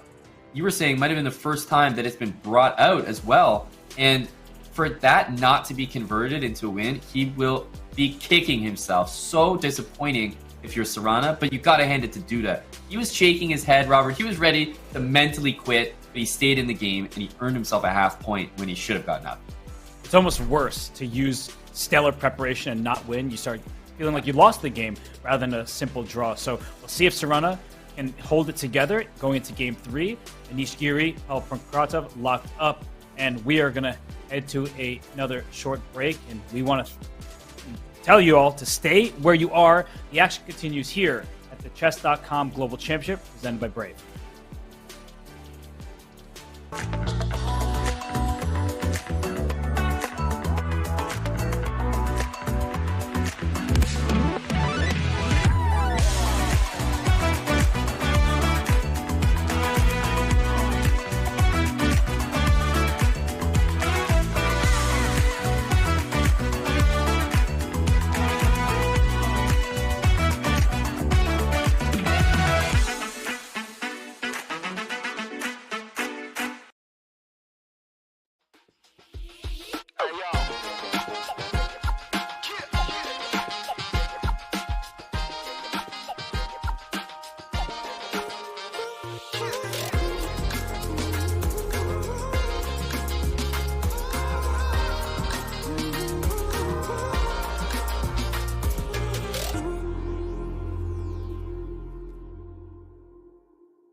open to anyone, all around the world. Oh! The Chess.com Global Championship offers the dream of playing against the best. We are in for a wild ride. And hey, have we mentioned there's also $1 million at stake?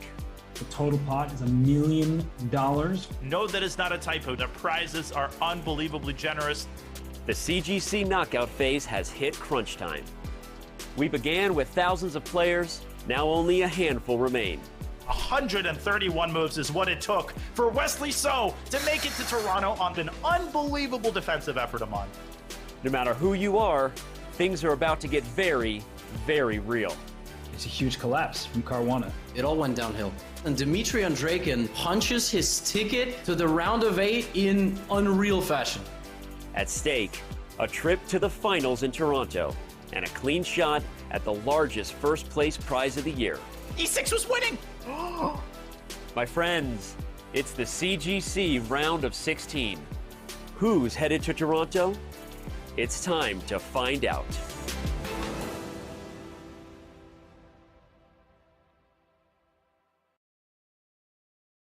The Chess.com Global Championship presented by Brave has a face that you will want to remember. That is Alexei Sarana. Now, he may not have his happy face on, Amon, because he just spoiled a completely winning set of opening preparation.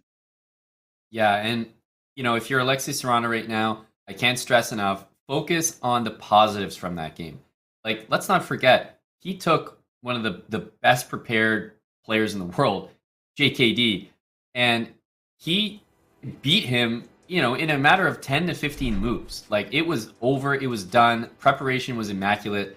Yes, he spoiled it, he didn't get the full point, but you can't focus on that right now. Just remember that, you out-prepared him. You can do that. The openings are at that level, and he needs to be in that mindset and focus on the fact that he can't outplay this guy and out-prepare him, if he wants a chance at winning this match. Full credit to Duda, but Alexei Sarana, you see his achievements there. I mean, the guy's world-class, and he just, we saw him in a bad moment where he didn't convert what he had earned. But Robert, he's right there in this match, and he's shown that he can come back.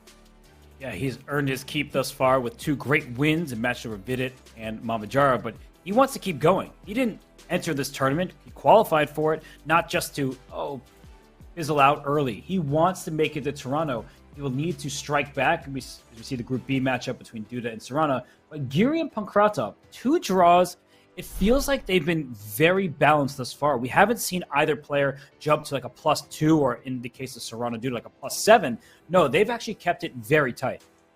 Very tight indeed. And because of that, it means that the pressure is actually increasing of every single game, every single good move that gets played, Robert. I just get the feeling that the first person to make a big blunder, probably not only is the other guy going to take advantage of it, but that might be the match right there. Whenever you have these matches that it start, draw, the first person to win, trust me, they usually win the match. So the stakes, I feel, are so high in this match, and the way it's going, although Giri's played a tremendous match, I think Pankratov is the more satisfied player thus far, Robert, with how it's progressed.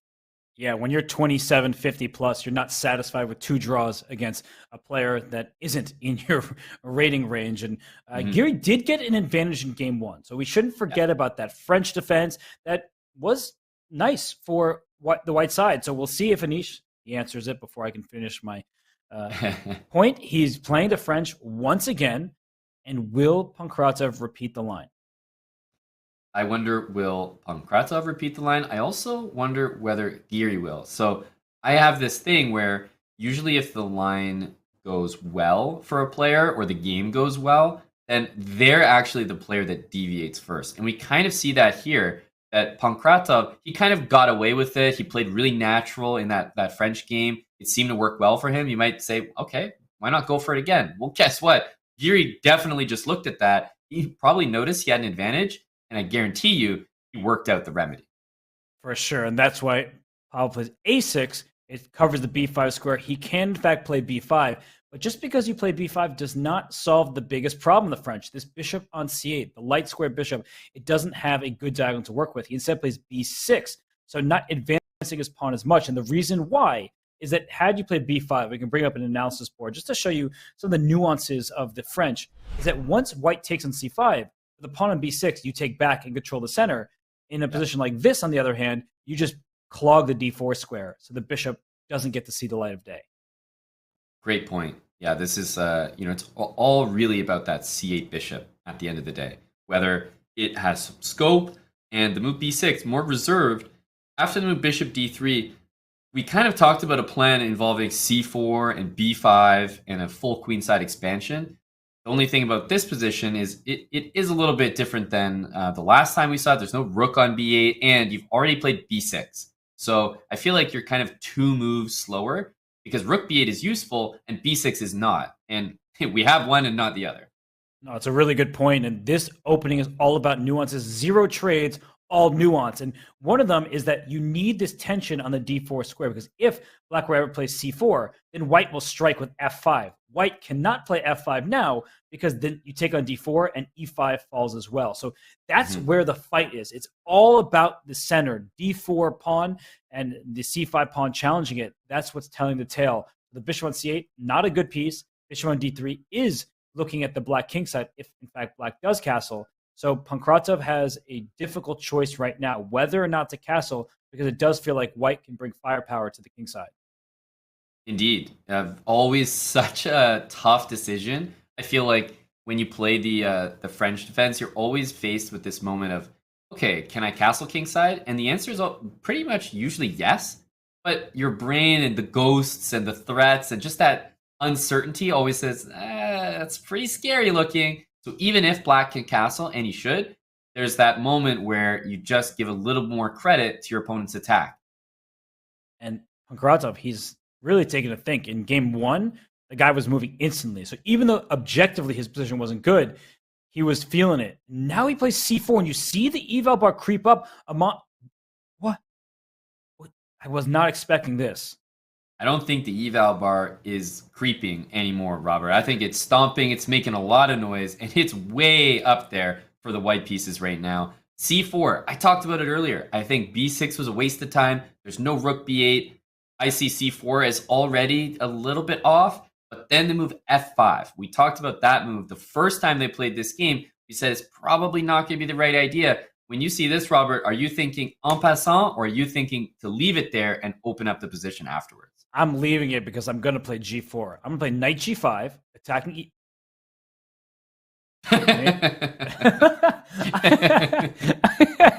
I was about to say something. Let me bring up an analysis board here real quick, because Anish is like, Robert, go away. You don't know. Yeah, what are you talking about, Robert? Here. What I liked was that black is very cramped. So when a side is cramped, I don't want to trade pieces. I want to play knight g5. If we're going to trade pieces this way, we're opening up files. I'm going to play g4 later. If your best move is knight f8, I can play g4 and just advance on the king side. Black has no space whatsoever. Yeah. And I think just conventionally, when you follow the principles, that just makes so much sense. Because the reason why Giri played takes in 95, I think that could just be because of a preference thing. Like, he might just want a more open position against his opponent right now, rather than a closed one. Because what have we seen? We've actually seen Pankratov be such a resilient defender. I think Anish might be just thinking more on principle and less with, raw calculation, that I just want an open position because I think it'll be tougher to defend. And we should be very clear about this. White is obviously for choice. This position is nice for Anish, but I wasn't expecting him to just hop in the center so quickly. It does give black more breathing room. This bishop, for example, can go to d6. There's no pawn on e5. That's why the knight's on f6 to begin with. So it just seems like Pavel has a little bit more to work with, even though it's clearly nice for Anish. Yeah, and just look at the quality of the pieces, right? Rook's exactly where they want to be. I would say the last thing I would improve about White's position is potentially bishop on e3 to f2, maybe to g3, and then look to play pawn to f5. And you're kind of hitting that queen and rook through the x-ray. And look at Pankratov. He plays b4. Pavel wants to open up that queen side, but he hasn't taken back. So he intuited that was the right choice, but he hasn't figured out how he should recapture it. Knight takes b4 looks wrong, because where's the knight going? Bishop takes b4 looks the most natural. And then I think Amon, your plan is right. Like we can play bishop f2. You can also start playing g4 and push your pawns into king side. I'm still enjoying Anish's position. For sure. Yeah, this is just so comfortable. And the bishop on c8 as well. If you ever move it like bishop b7, you're also really concerned about your e-pawn. As soon as white plays bishop to f2, the rook just, exerts all the pressure. And did we even consider rook takes b4? I'd be honest with you, I definitely didn't. I see why he's doing it. He's putting pressure on the pawn, but there are tactics here. That's why the eval bar shot to +4. So that's insane. It must be like some kind of f5. Yep. Collapsing the position. The thing is, if you tell me that there's a move here, you don't even have to tell me which one, but some move that gives that level of an evaluation, I think, Robert, you're on the same page. F5 just has to be the move. Right. Because this position is pretty closed, right? So there's no tactic, there's no sacrifice, but I see +4 off this side of the board here, and there's f5 and there's +4.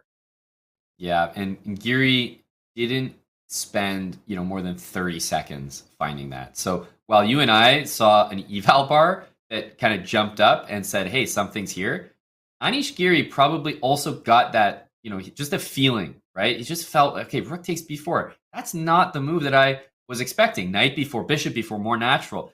And look at my opponent's king. King on e8, still in the center of the board. We've got bishop undeveloped on c8, rook still in the corner. White's pieces are fully mobilized, and they teach you in chess, Robert, when you've got all your pieces on their optimal squares, that's often when you start to look for the breakthrough. And that pawn on b2 was useless. I understand that Pankratov's up a pawn now, but isn't he just going to get crushed down the e-file? I mean, if you take on e6, the d5 pawn is loose, so you can play bishop g5 after and move this knight.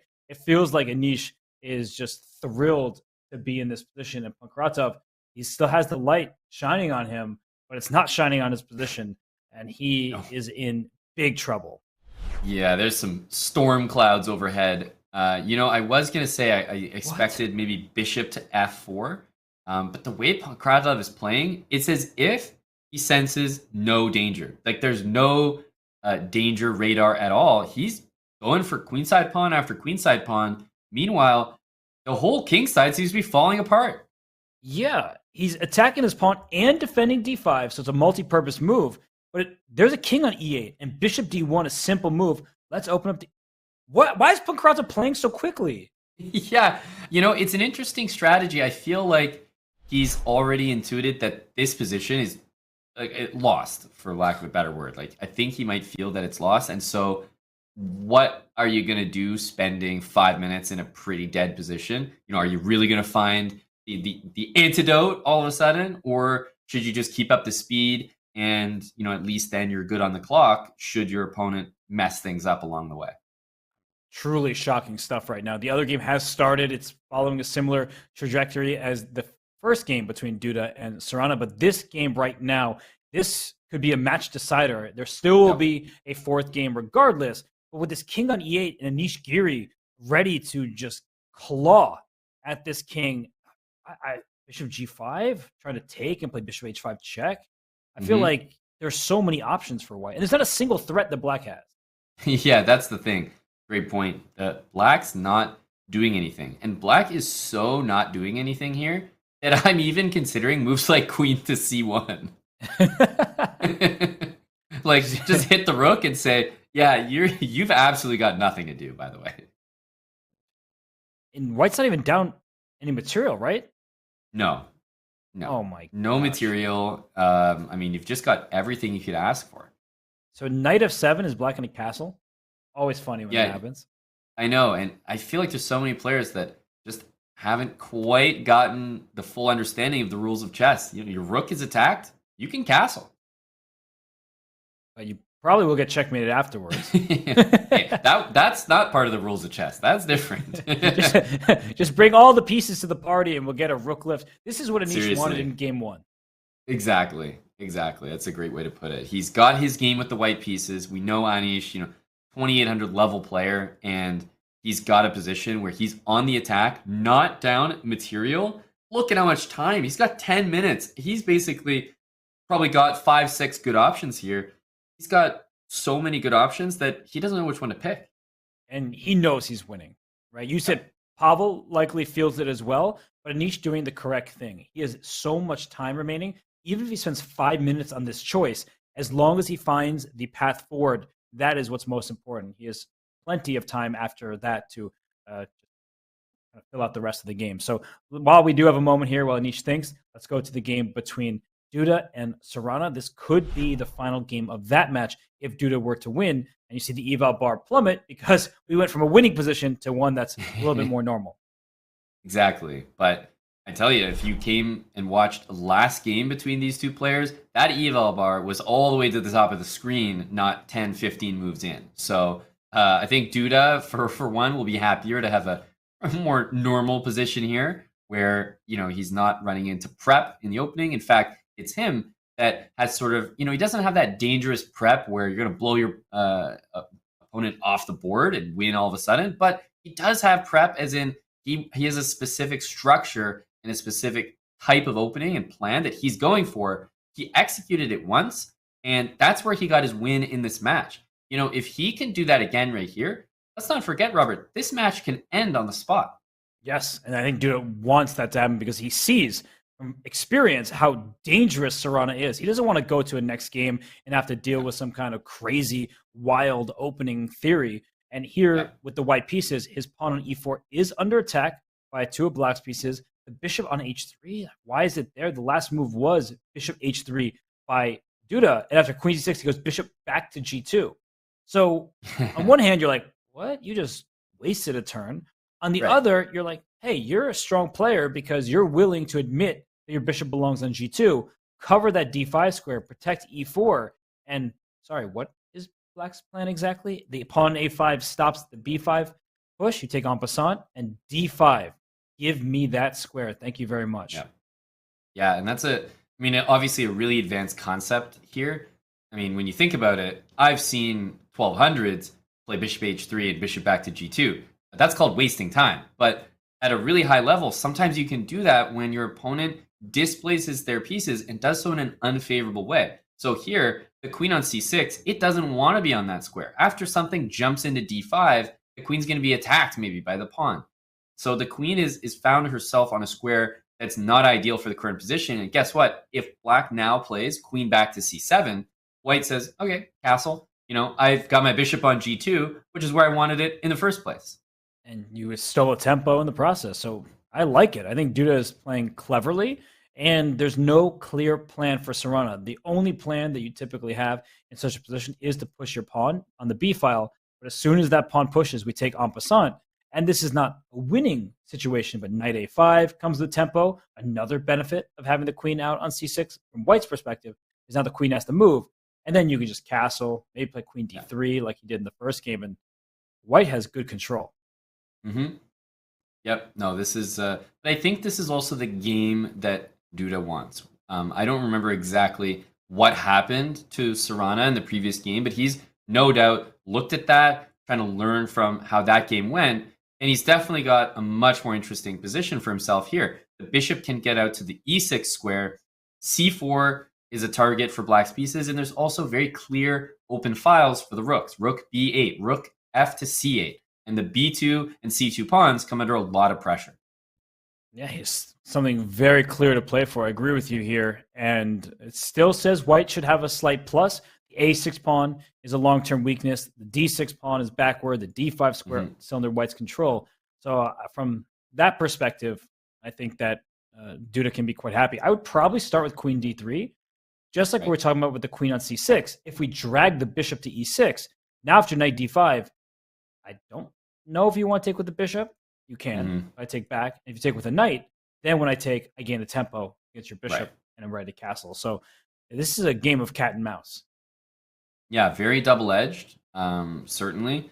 As I guess that bishop, you might have been thinking similarly that bishop e6 also exposes the bishop to a move that white probably wants to get in anyway. Like, how natural is the move knight d5? So he says, look, I don't want to be on a square where I'm just going to get attacked next move, but I do need to develop this bishop in order to play rook b8, rook c8, as you highlighted. But now he doesn't have knight c4. And you can play your rook over to c8, and that's great. But after knight c4, if we start trading pieces...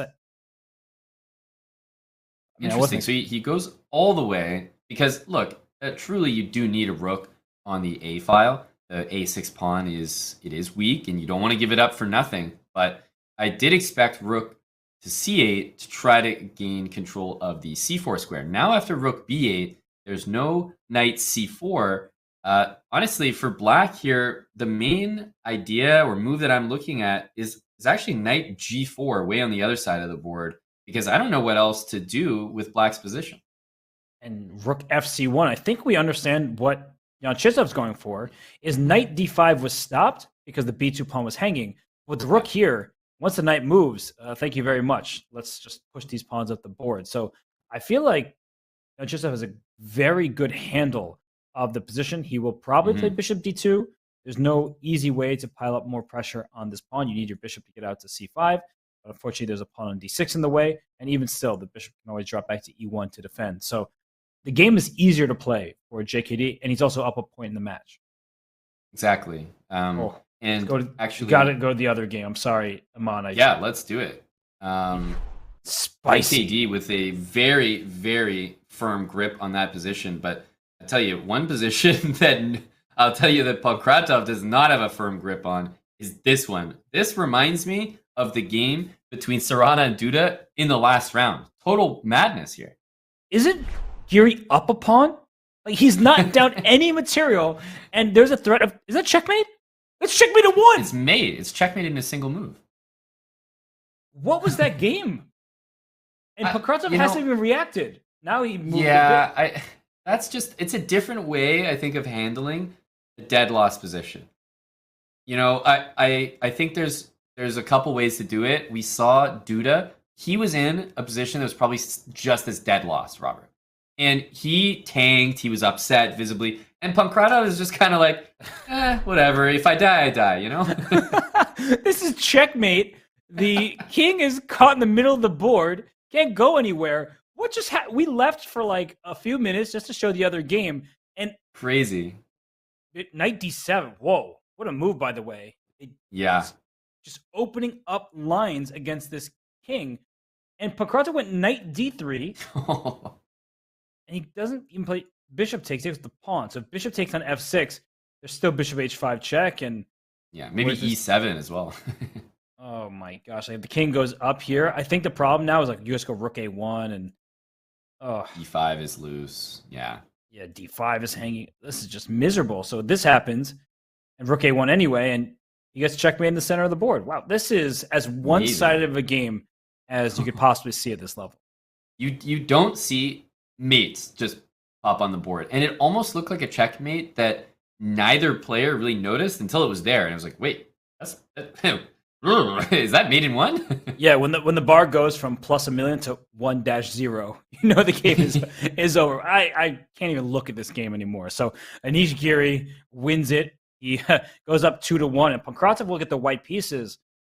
I don't know how he comes back from this one. This is a brutal game. Yeah, that was a really, really good game by Giri.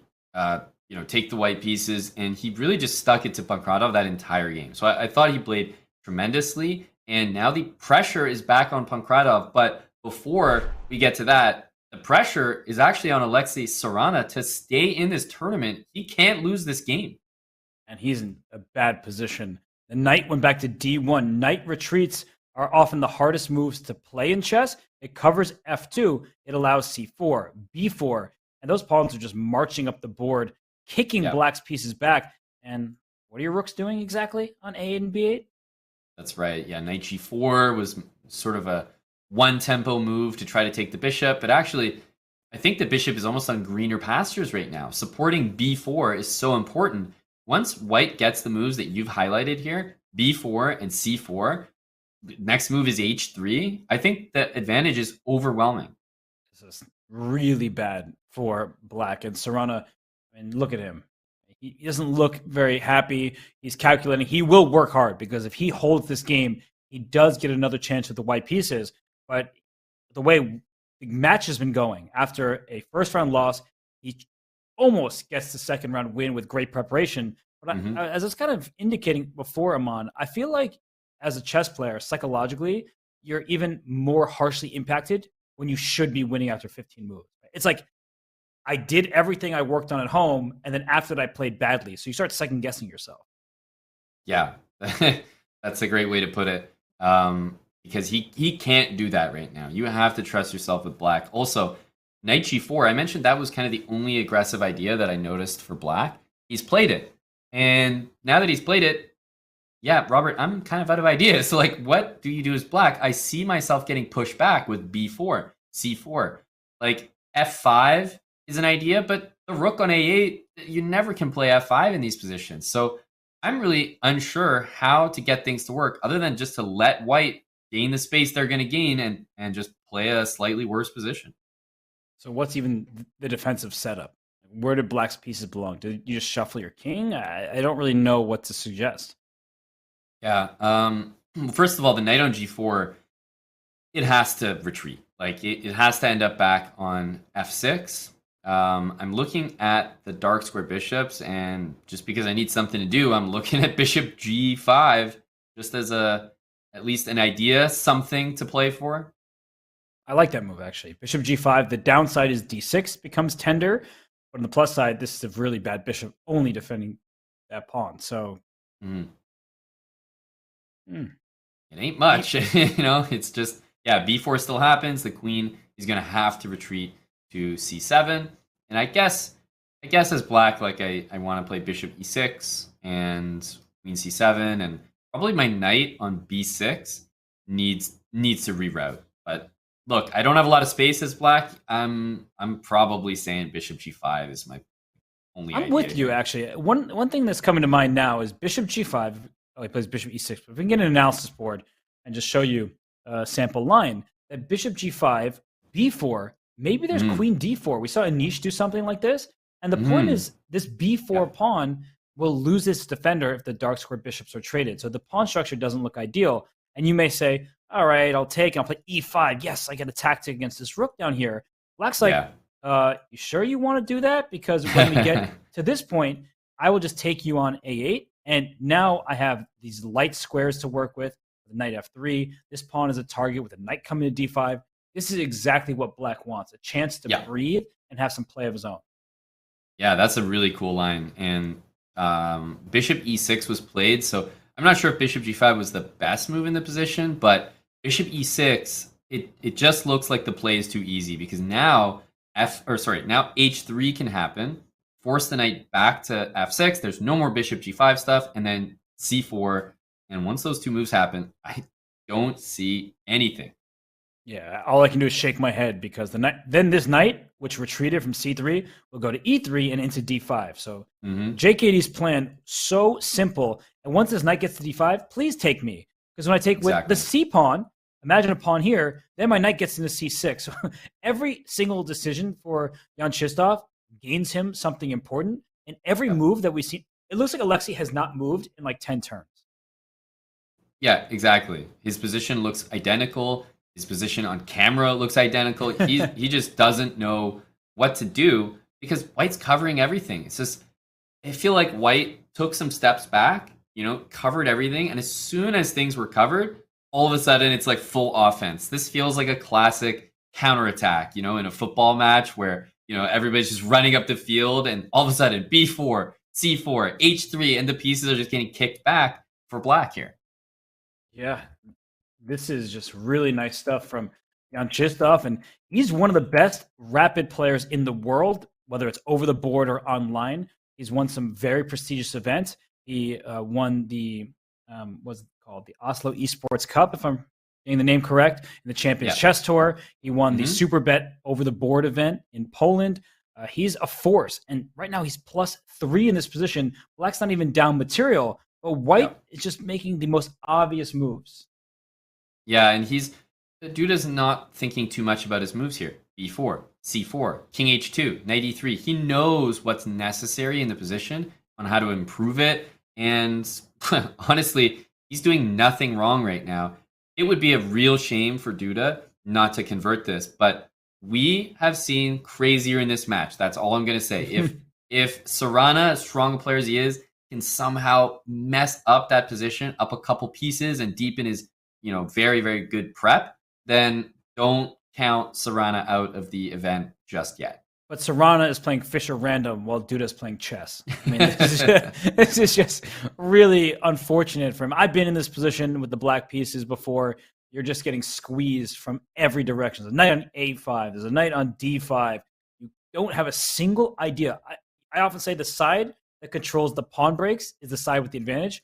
Black has 0 pawn breaks to work with. Yeah, White can play f4. You want to throw that one in. You can play c5. You can choose your own adventure here, and black is just shuffling pieces around. Yeah, speaking of your f4 move, I really like it.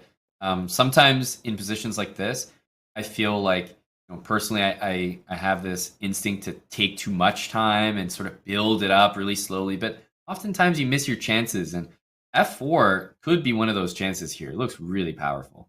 Yeah, you can even throw an f5 to force black's hand to take on d5, and that will give white control of the c6 square. So black, Serrano, he wants to play a knight c6 type of idea. That's what he's going for. And Yanchislev Duda, he had one iffy game that I can remember in this event. He beat Guha 3-0 in the opening match. Then against Wang Hao in game 1, I think he was just like dead, it seemed, and he somehow survived that. And then he won game 2 when Wang Hao handed him a piece. Like, just completely blundered. So Duda has not been in too much trouble in terms of an overall match. In game 2 of this match, of course, he was lost, objectively speaking, but he'd won game 1. So he just has this good style for matches, I would say. Yeah, exactly. And even though that might not paint the full picture, look, if someone's getting in a tough game in every match, but also winning every match, 2.5, 3-0, like, you can't just chalk it up to luck every single time. I mean, it's far from it. The resilience to stay in those games, and top players are not just going to be blundering those. Like, hang on a sec, how come they don't do that against me? Well, it's because I don't have the tenacious defense that Duda does. It's a good point. And we've seen that from Andreikin. We see that from Hikaru Nakamura, perhaps better than anybody on the planet when he has a tough position. He knows how to set little traps, play quickly, get his opponent to time trouble. And the worst part for Serrano is he's the one down on the clock. He has no space whatsoever. Knight c6, I guess, but even that doesn't look very appealing. Yeah, knight c6. In that position, I think I even want to consider f5 as an idea, or knight takes c6 and then f5. And I just love the resulting position. Just give me more and more space. I thought you could just start pushing pawns down. The advantage, somehow slipped, but it still looks great for white. So f4, no response just yet. I mean, knight c6. What is the best reply here?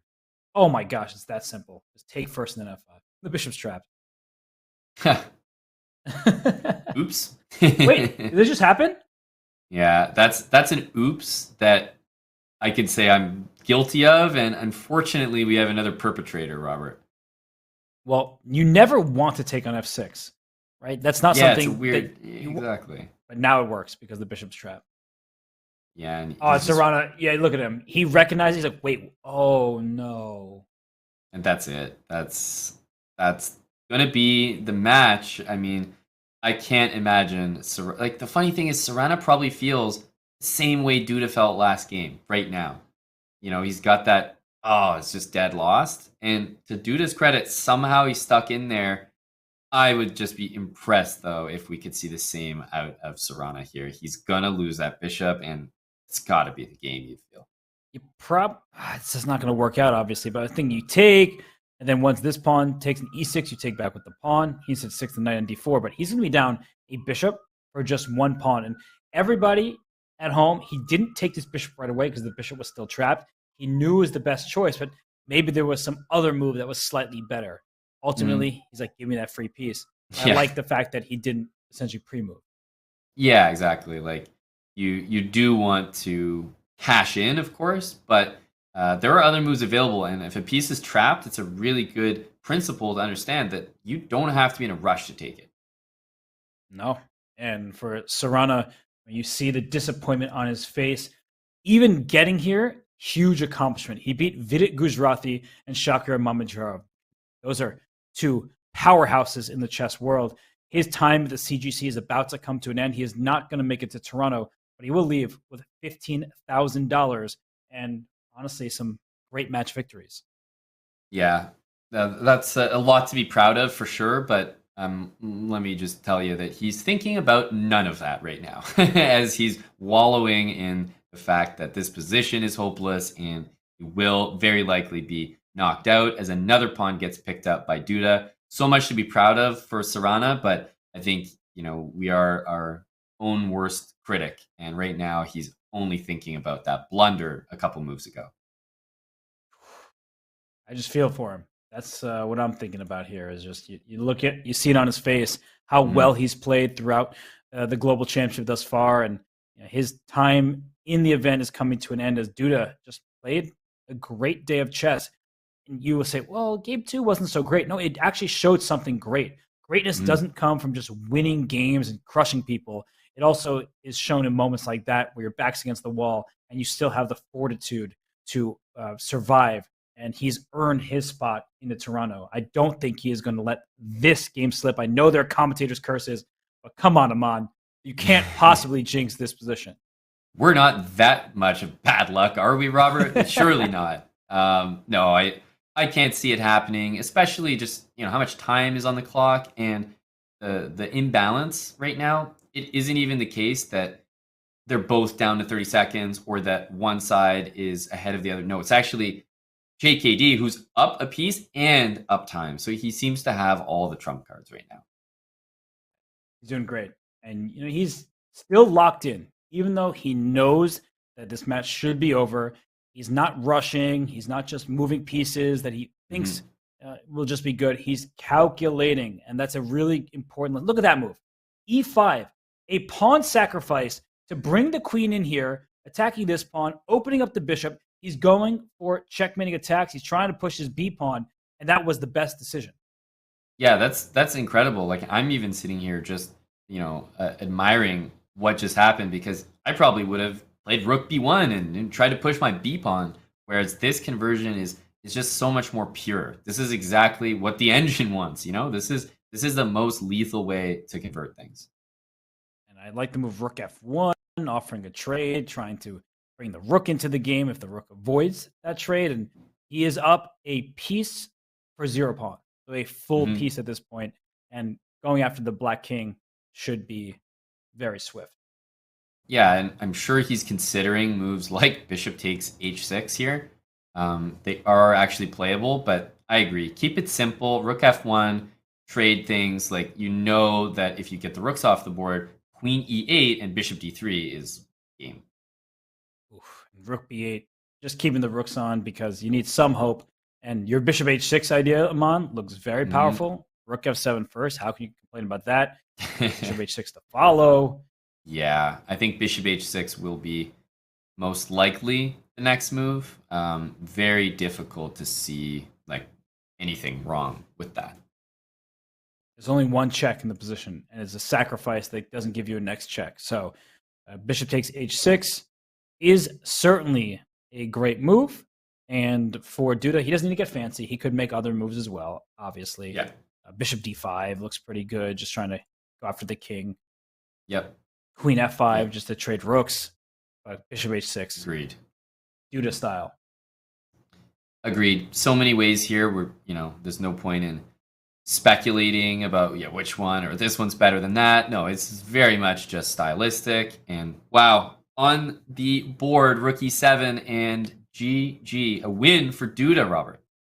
Huge win for him and a great accomplishment in his young but already very successful career. Jan Krzysztof Duda books a ticket for Toronto, Canada, coming this November in just under a month. He is the winner of his group, so congratulations are in order for him. He's actually struggled a bit, Aman, in over-the-board chess. His Olympiad was not successful after a poor showing in his maiden candidates. But Jan Krzysztof Duda will be there in the top 8 in Toronto. He will, as we see him qualifying out of Group B. What a group to qualify out of, as you see the caliber of names that you have in Group B there. But on to Toronto is Duda. What an amazing match. As you said, it's I really like what you said earlier about how it's not just about wins. You have players that can get wins, and when they're having a bad game, you might say, oh, well, that match wasn't clean. It was back and forth. but it showed great qualities as well. Not only can they win, but they can defend the tough positions. A position where you should get 0 points, they get half a point. And that's what makes these champions in tournaments like this. And speaking of half point, Duda only dropped 2 separate half points. He beat Wang Hao 2.5 half. He beat Alexei Serrano 2.5 half. So his overall score is through the roof. His chess.com rapid rating is sky high, maybe number 1 on the site. I'll have to check on that. But Jan Krzysztof Duda is not going to back down from any fight, and he's going to have to get a flight to Toronto, and we'll be excited to see him there. And, well, this event would not be possible without Brave, so we want to give a shout-out to our presenting sponsor. Brave means private browsing and so much more. By default, Brave blocks ads and trackers on every page and video you visit, even on YouTube. No ads means up to 3 times faster page loads, faster streaming, and faster playback. It means 35% longer battery life while saving on mobile data and internet bandwidth. For Android, iOS, and desktop, get the best browser for gamers, streamers, and creators. Switch in 60 seconds at brave.com/chess. Jan Krzysztof Duda is through to the round of 8 in Toronto. Will Anish Giri join him? That remains to be seen here at the Chess.com Global Championship, presented by Brave. We'll be right back. I was 15 years old when Karpov and Kasparov played their first World Championship match. And I was 21 years old, and they had still not finished playing each other. They had one of these remarkable rivalries, and by matches which dwarfed the lengths of modern matches. Growing up and watching Kasparov dominate the chess world is something I still remember vividly because, of course, for every young chess player, I don't think there was a single one on the planet who didn't idolize everything that he was. Gary's 2 years older than me. Honestly speaking, there is a difference in class. And, you know, I'm a good player at my best. I was a very good player, but he was on a level higher than that.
Open to anyone, all around the world. Oh! The Chess.com Global Championship offers the dream of playing against the best. We are in for a wild ride. And hey, have we mentioned there's also $1 million at stake?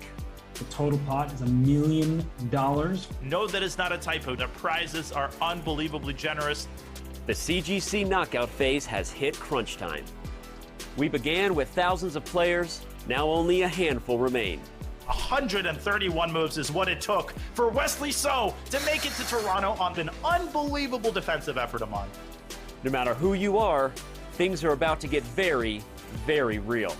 It's a huge collapse from Caruana. It all went downhill. And Dmitry Andreikin punches his ticket to the round of 8 in unreal fashion. At stake, a trip to the finals in Toronto and a clean shot at the largest first place prize of the year. E6 was winning! My friends, it's the CGC round of 16. Who's headed to Toronto? It's time to find out.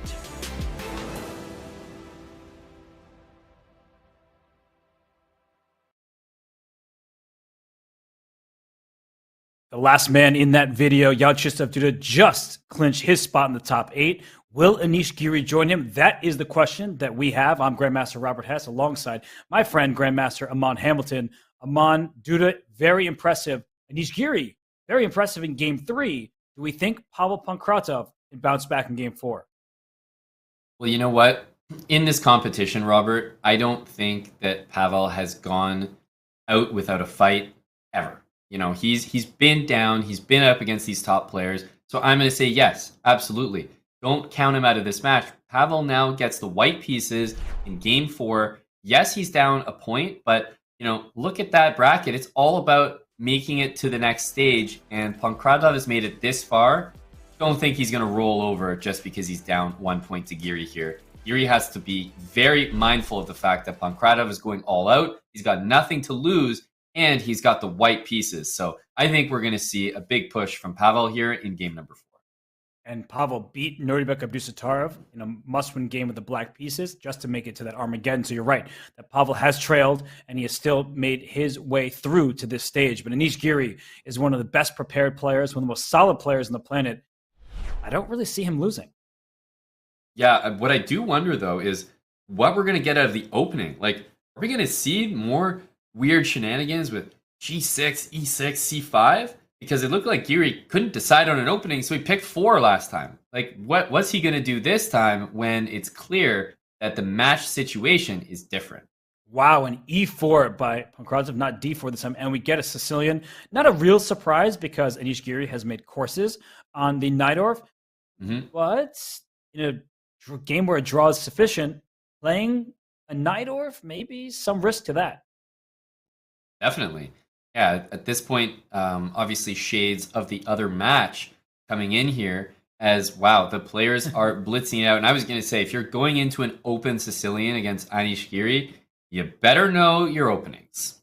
Yeah, because normally you study a Super GM's course. Unfortunately, you're studying Anish Giri's course. So you're using Anish's prep against him. And maybe, just maybe, he didn't give every last detail there. But no matter... Rook A4? Just greedy chess? Interesting. Because, yeah, he's fully committed to winning this pawn, it looks like. And I see one game in the Explorer with B3 played, and maybe Pankratov, no, I was about to say maybe he knows the opening better, and then Anish plays Rook B5, which is not a move you play this quickly unless you've studied the position. Right, because Rook B5 immediately targets the D5 pawn, and Bishop B4 here, Robert, stands out because, look, this move is a way to guard the pawn on D5 with the queen, right? So Bishop B4 immediately sticks out, but Black has some immediate reactions. First of all, Knight C5 attacks the rook and would then probably force the bishop to take. And losing that dark square bishop this early is often enough compensation. And that's not to mention that Bishop B7 comes with tempo attacking the D pawn. It feels like White has played about 7 moves and Black has played 15 because Black is castled, has more pieces developed. Bishop takes B4 was the choice. And now Anish has to figure King H8. Okay, this is Anish Giri preparation.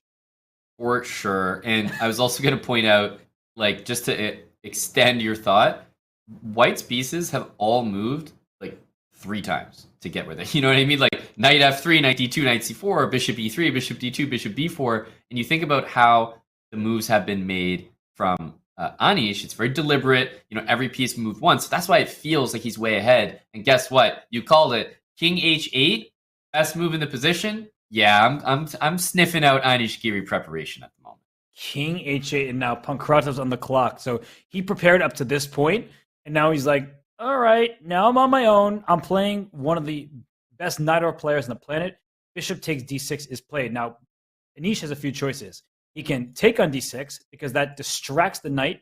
The B2 pawn and the A5 pawns are loose. He could probably play a move like Bishop to B7, going straight after this D5 pawn. To my eyes, that looks great. And why this king is on H8 is there will never be a pin along the A2, G8 diagonal. And allowing that pawn to just hang, that's the reason why I think you were immediately like, yeah, this is preparation. Because how do you drop a pawn and then just calmly make a king move, seemingly dropping another pawn?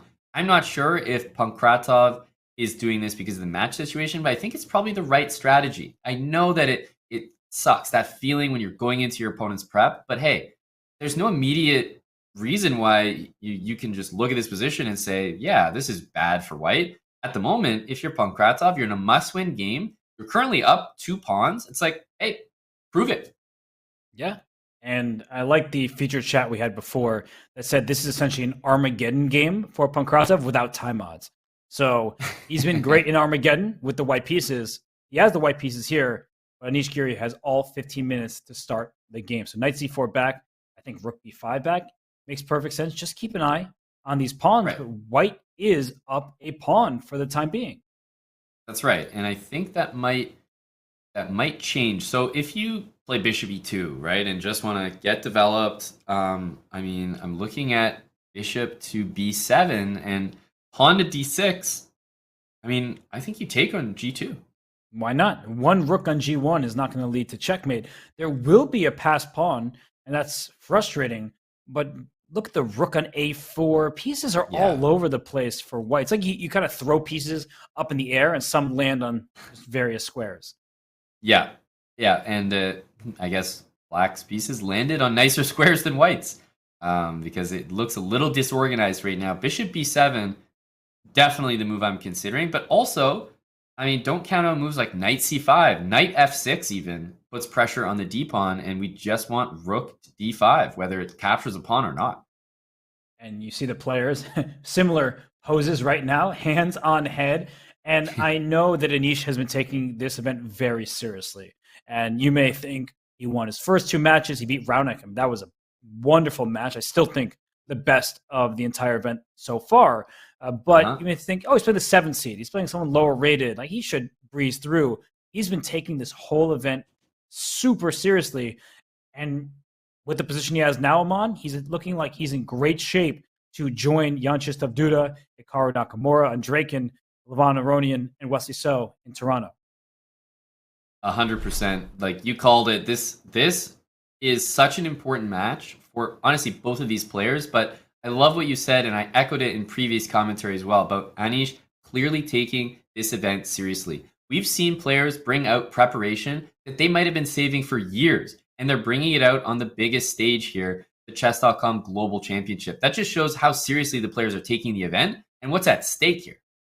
For sure. And Anish was nervous heading into that first match against Ju Wenjun, a very strong player. He did win that match, and he continues to keep pressing on in them. But yeah, he is not taking a single move lightly. And right now, he shouldn't. Look at the position. It's even material. Black actually has the better pawn structure in the center of the board, but this pawn on a6, that could be a problematic piece. Once this knight moves out the way from c4, a6 could drop, and you certainly don't want to allow white to have an outside pass pawn. Yeah, and I just don't see enough in this position. The more I look at it, it's like Giri has achieved everything out of the opening. He's even time. He hasn't spent, excessive amounts of time trying to figure things out. No, he clearly had this, in his pocket. He's just double checking things. So now his prep is clearly ended, but this is how you end preparation, right? With a great position where you know the plans, got a better structure. There's nothing to complain about if you're an Anish Giri fan. Beautiful position. And I'm trying to figure out what the plan of action is for Anish, because you want to ask yourself, do I want to trade pieces? A bishop b5 type of move. Do I want to go forward? I have an extra pawn if we cut the board in half. Let's cut it at the d file. White has a passed c pawn. Black has an extra e pawn. And so do I want to start pushing these pawns and go for an attack of my own? I see the merit in that. Yeah, I could see it going either way. One thing is that I would say based on the match situation, I don't think you'd go that crazy, e4, f4, f3, although it looks scary. I think that you just want to maybe trade pieces and neutralize the position here. So curious to see what he does, because I think the strongest players have an ability to make aggressive attacking moves that don't fully commit to an attack, right? You won't see moves like g5 just appear on the board here because it's such a committal move. I see that move. I'm saying, okay, I know you're going all out on the attack now. And there's also weaknesses that are developing as the move f4 gets played, Robert. This is a more conventional attacking move, but it's definitely going to make the position double-edged. As Pankratov, I got to be honest, I'd be happy to see this. Yeah, you need to play for a win, even if it costs you the full point, because a draw and a loss are the same. But I do love what you just said, Aman, that for these top-level players, when they go forward, they don't also compromise their underlying structure of their position. F4 is a very nice move, and rook d1 was maybe not the best reply, it would appear. And is there a queen g5? Is there going to be a checkmate threat here? F4 takes away the g3 square from this rook. So it looks like there could be a big attack brewing. Yeah, something as simple as queen g5 right away. Now, you might think about rook takes d1 first, and then queen over to g5. So that's another option. There is bishop f3 there, but I still think that's really, really dangerous. Yeah, options for black queen g5 by Anish. You could tell he's feeling it. He's spending his time. He's doing so wisely, but he just has a great sense of the position. He feels the pulse of it. And the rook can join the party in a second, but there's already a checkmate threat. So if white plays g3, that looks very troublesome with the opening of the diagonal. But what else are you going to do? Bishop f1? You're just backtracking, and black can keep going forward. Exactly. Bishop f1 does take care of things at home, but it doesn't do anything to stop the onslaught of pawns here. The pawn on f4 for me, hero pawn. It's stopping knight e3. It's stopping rook g3. Both of those are extremely good defensive moves. So that pawn right now is kind of dictating the entire pace of the game. What a position for Anish Giri. And he continues to spend some time trying to figure it out. I like the look of e4. I don't see the drawback. f4 is defended by the rook and the queen over here. It also opens up the 5th rank. Maybe an eventual queen c5 could be annoying. So what exactly does white have going on for him? Yeah, that's a great question. I think the main idea for white has to revolve around that a6 pawn. It's so tough to get a hold of because you need your bishop to defend checkmate of all things on g2. But white has a dangerous a pawn if that a6 pawn can ever be taken. So Anish just has to make sure while he's launching an attack that he's not forgetting about his queenside altogether. And Anish just sank in his chair a little bit. He's getting closer and closer to his computer screen. He cannot afford to lose that pawn, that's for sure. It doesn't mean he needs to bring his knight out just yet, but he is trying to figure a way, how do I not just neutralize my opponent's plan? Because that's the mistake a lot of players make when they're like, I need a draw. Let me just play for a draw. Right. Oftentimes, the best way to secure a draw is just by playing good moves. You're not taking any risks thus far. So e4 looks like it just continues in the style that Anish has shown. And how many matches have you seen, and maybe the chat will remember some, where in that 4th and final game when one player needs a win, it's actually the other player that gets a winning position, and then what happens? Maybe a draw offer, or maybe a repetition, because that's how you secure a win, is get it from a position of strength. That'd make your life way easier.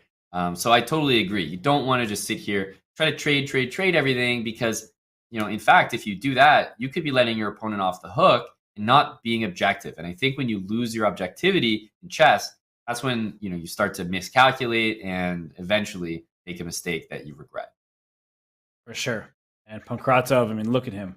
He's leaning back, just trying to find any ounce of energy so he can take the chance that he needs to win this game. But there are not enough pieces remaining. I feel like the position isn't particularly complex. The a6 pawn, we've acknowledged, is a problem. But besides that, you typically need multiple weaknesses to secure any sort of winning chances. Right. And look, I also was thinking, honestly, about even like h6 or h5. Just taking a moment to make space for the king. Yeah, it also might function as an aggressive move too. But rook c5 played by Anish is like, well, he obviously wants the bishop to, shine on the g2 pawn from c6. And yes, there's, e4, f3 ideas, but take into account the other benefits for white now. The rook on d1 can exert all the pressure on the open file. Rook takes c4 is a threat here, but it's white to move. So I think you can just get out of danger with either knight d6 or knight b6. Yeah, bring that knight up and don't blunder rook takes c4. So Aman mentioned it. The g2 pawn needs the bishop's defense. If the bishop had to take back, you would get mated down here. And there is no bishop takes g2 threat. That looks like a threat. I'm just going to put the moves on the board. Bishop g2, bishop g2, f3. Yes, I win the game. There's a pin here. I'm going to checkmate you. Then you realize that pawn was pinned and your queen is hanging. So you can't lose sight of the position. Rook h3 was the choice of Pankratov. And Didn't he lose sight of the position? excuse me? Rook takes c4, resigns? Pankratov has played this match in a really strange way. I felt like in the last game when he got that worst position that he just he was just chucking moves out. And yeah, I mean, sadly, I think we're going to see perhaps, Robert, his exit from the tournament in a bit of an underwhelming way. Yeah, this isn't the same Pavel that played the first 2 games of this match, as well as the first 2 matches overall. I mean, he was a force to be reckoned with. He beat Vishy Anand, Nordibek Abdusattorov. Nordibek was a popular pick out of this group, beating Anish Giri. But Anish, he still remains concentrated, even though his opponent blundered a piece. And that is why he is going to be traveling from the Netherlands to Canada. Yeah, he knows that the game's not over until it's over. And honestly, whatever the evaluation is here, I promise you it was probably higher in the Serrana and Duda game that we did not see converted. So anything can happen. And I mean, you can see hands on his head. He's still calculating here because guess what? Until that ticket is punched, Robert, he's not celebrating. Right? His name is not on that flight seat just yet. But look at this feature chat here. Anish is one guy you cannot win against in a must-win game. And that's a draw joke. But I think in all seriousness, he is incredibly solid, has great preparation. We saw it in this very game. He was a little bit better prepared than Pankratov was. Pavel could not get an advantage, and now he simply blundered a piece. So Pavel, he knows this one's over. You're speaking truth, Aman, that Serrana spoiled a bigger advantage, at least on the eval bar, but this position is much clearer.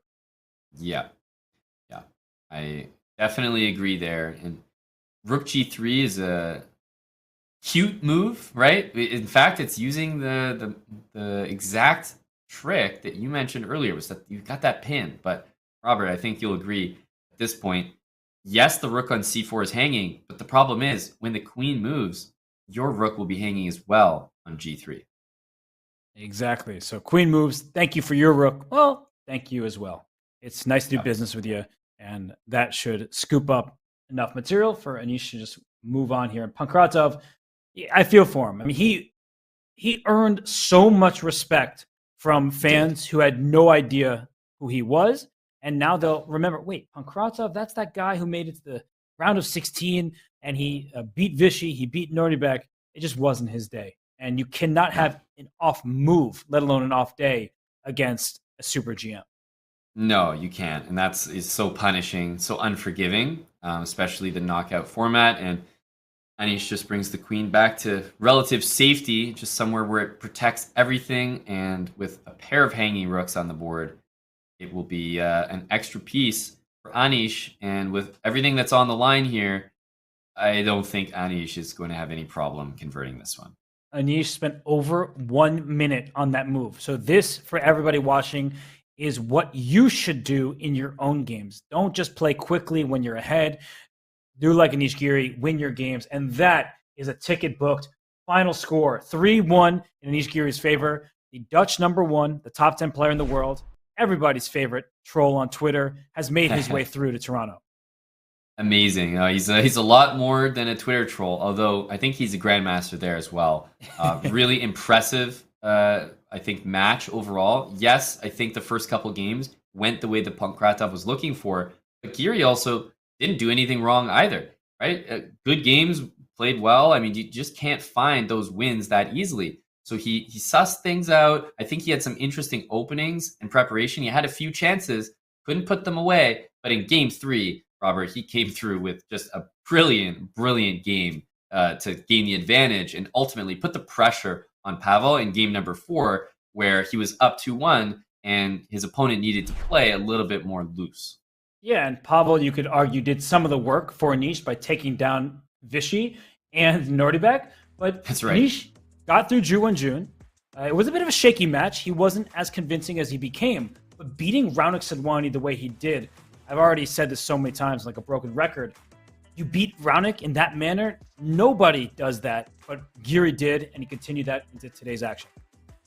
Yeah, absolutely. You can see the Group F bracket there. Anish Giri, the top seed in that bracket, comes out as the qualifier to the top 8, will be going to Toronto. That's November 2nd to 7th. So that'll be really, really exciting. But again, just because Pankratov is maybe not as highly seeded or highly rated as some of the other players, you might think, oh, Giri's path is so easy. Well, newsflash, if he can beat Anand and beat Abdusattorov, like, not only does he deserve to be there, but he's a very, very worthy competitor. And I'm sure Anish went into this match feeling a little bit nervous about how unpredictable and just how strong his opponent was. Yeah, he was nervous because he cared, but not because he was scared. No fear for Anish Giri. And, well, with that, we head on into our brave move of the day, because Anish Giri, he fears nobody on the chessboard. And in this position, Aman, it looked like Pavel didn't have the best grasp of the opening.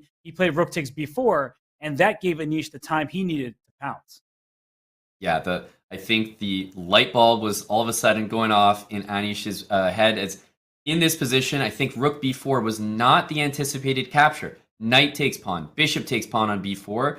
Those were the moves he was considering, and probably the better option for Pavel Pankratov. But rook takes b4 played, and Giri sniffed something out, and he went forward here, Robert, with a very impressive move. And I think this was the difference in the match. The move f5, it's basically a knockout blow. The rooks on e1 and f1, they're fiending for some open lines. Once you give them open lines, Robert, the attack just plays itself. It certainly does. d5 is loose. That pawn e6 is essential. A pawn chain is only as strong as its base pawn. You would love to have another pawn on f7. Sorry, no can do. So after rook takes b2, we had a greedy Pavel, but fe6, and not even bishop takes e6 here. That could have been played, but the attack rages on after the move bishop g5. You just get your pieces out of the way. Maybe knight c6 first, and then bishop g5. But there's problem down the e file. There's a problem on d5. If you castle, I think you see exactly where the problems are, because they're bishop f6. Ooh. Uh-oh, there goes your queen. Beautiful.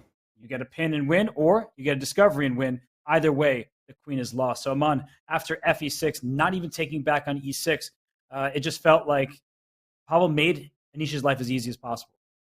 Indeed, yeah, he continued. He didn't take it back, and I think the next move to highlight is just how Anish continued with knight d7 here. Right, that move, it forces black to capture, because guess what? While you can castle after knight f7, you can't castle after knight d7. Now the f8 square is covered. There's no castling, and if you take on d7 with any piece, look at the open lines that result, and guess what? There's no surviving this position here, Robert. The bishop pair is raging, the rooks are on open lines, and black has so many pieces on the queen side committed nowhere and not defending the king. So a truly amazing continuation, and what a way to rip open the position by Anish. And what a checkmate he earned himself, because rook a1, bring the rook away from the center. It's done its job attacking the queen. The queen is needed to protect d5. And so there goes that pawn, and there goes the game with bishop a5 check and mate. Wow. What a bishop pair on the 5th rank on both rook file. That's mate. Yeah, that's gorgeous. That is a really rare checkmate as well. You've got the knight in the middle, 2 bishops on either side. That's just everybody working, and just such harmony in the pieces here, and the coordination by Anish. So tremendous way to open up the game. F5 is just a gorgeous, gorgeous move. And Robert, we had to highlight that. We certainly did, and that was our brave move of the day by Anish Giri. We want to thank our presenting sponsors, Brave, for making the CGC happen here, and they will be with us through the live finals in Toronto. And today's final scores were Anish Giri with that great move and win 3-1 over Pavel Pankratov, and Vyacheslav Duda. I mean, he just outpaced Alexis Serrano, but the score is a bit misleading. Totally. The people who watched today's action will be fully aware that that match was a lot closer than it was. However, Robert, when you look at this bracket here in the Chess.com Global Championship, you'll see the name Duda moving on, and ultimately, that's all that matters. Duda has punched his ticket to the live finals in Toronto, November 2nd. It gets underway. The matchups are also confirmed, as we see he moves on to face Hikaru Nakamura, which, I mean, obviously an insanely tough matchup, but Duda has absolutely been dispatching of his previous opponents. Right, and this will be a great matchup of 2 well-prepared players, and 2 players who claw back. They steal a draw or victory from the jaws of defeat, because Hikaru beating him, I mean, not many people know how to do that. And for Duda, we just saw it right here today, that even when it's +8, his king is on F6, all sorts of problems, he still finds a way. And so he is going to face off against Hikaru in Toronto. The other side of things, Anish Giri doesn't know who he's going to face. Levon Aronian the same, because next Wednesday, a week from today, Amon, we have 2 absolutely brilliant matchups.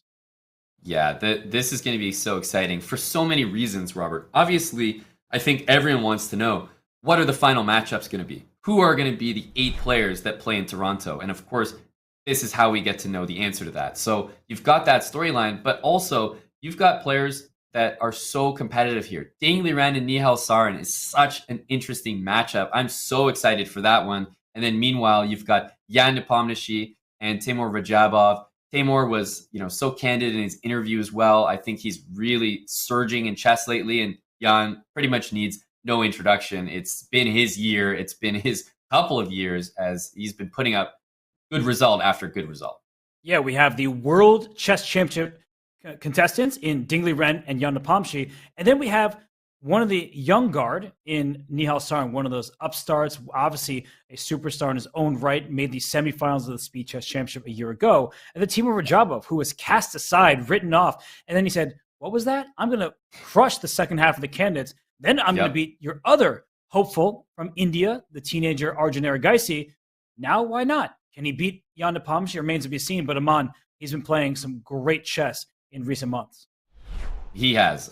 Put that date on your calendar. Next Wednesday, October 12th. Don't forget it. And another date to put in your calendar, Robert, is obviously the live finals in Toronto, right? November 2nd will be so exciting once we know who the 8 players are that will be competing for that first place $200,000 prize. Big money at stake. And so you will not want to miss next week's action. And you'll also not want to miss what is coming out just today. So if you've been loving our CGC coverage and you don't want the chess to end after today's broadcast, head right over to go.chess.com/street to check out our brand new Street Chess episode, New Orleans. We're used to seeing professional chess played at the highest level on our screens, but the Street Chess series explores the beauty of the game and the communities it creates on a personal level. New Orleans episodes drops today on our YouTube channel, so be sure to subscribe and follow the series as we continue to explore street chess communities in some of the world's biggest cities. If you're on YouTube right now, we'll be rating the premiere of the episode. Don't go anywhere. Go watch. Enjoy the rest of your day and more from the Chess.com Global Championship presented by Brave next week when the round of 16 concludes.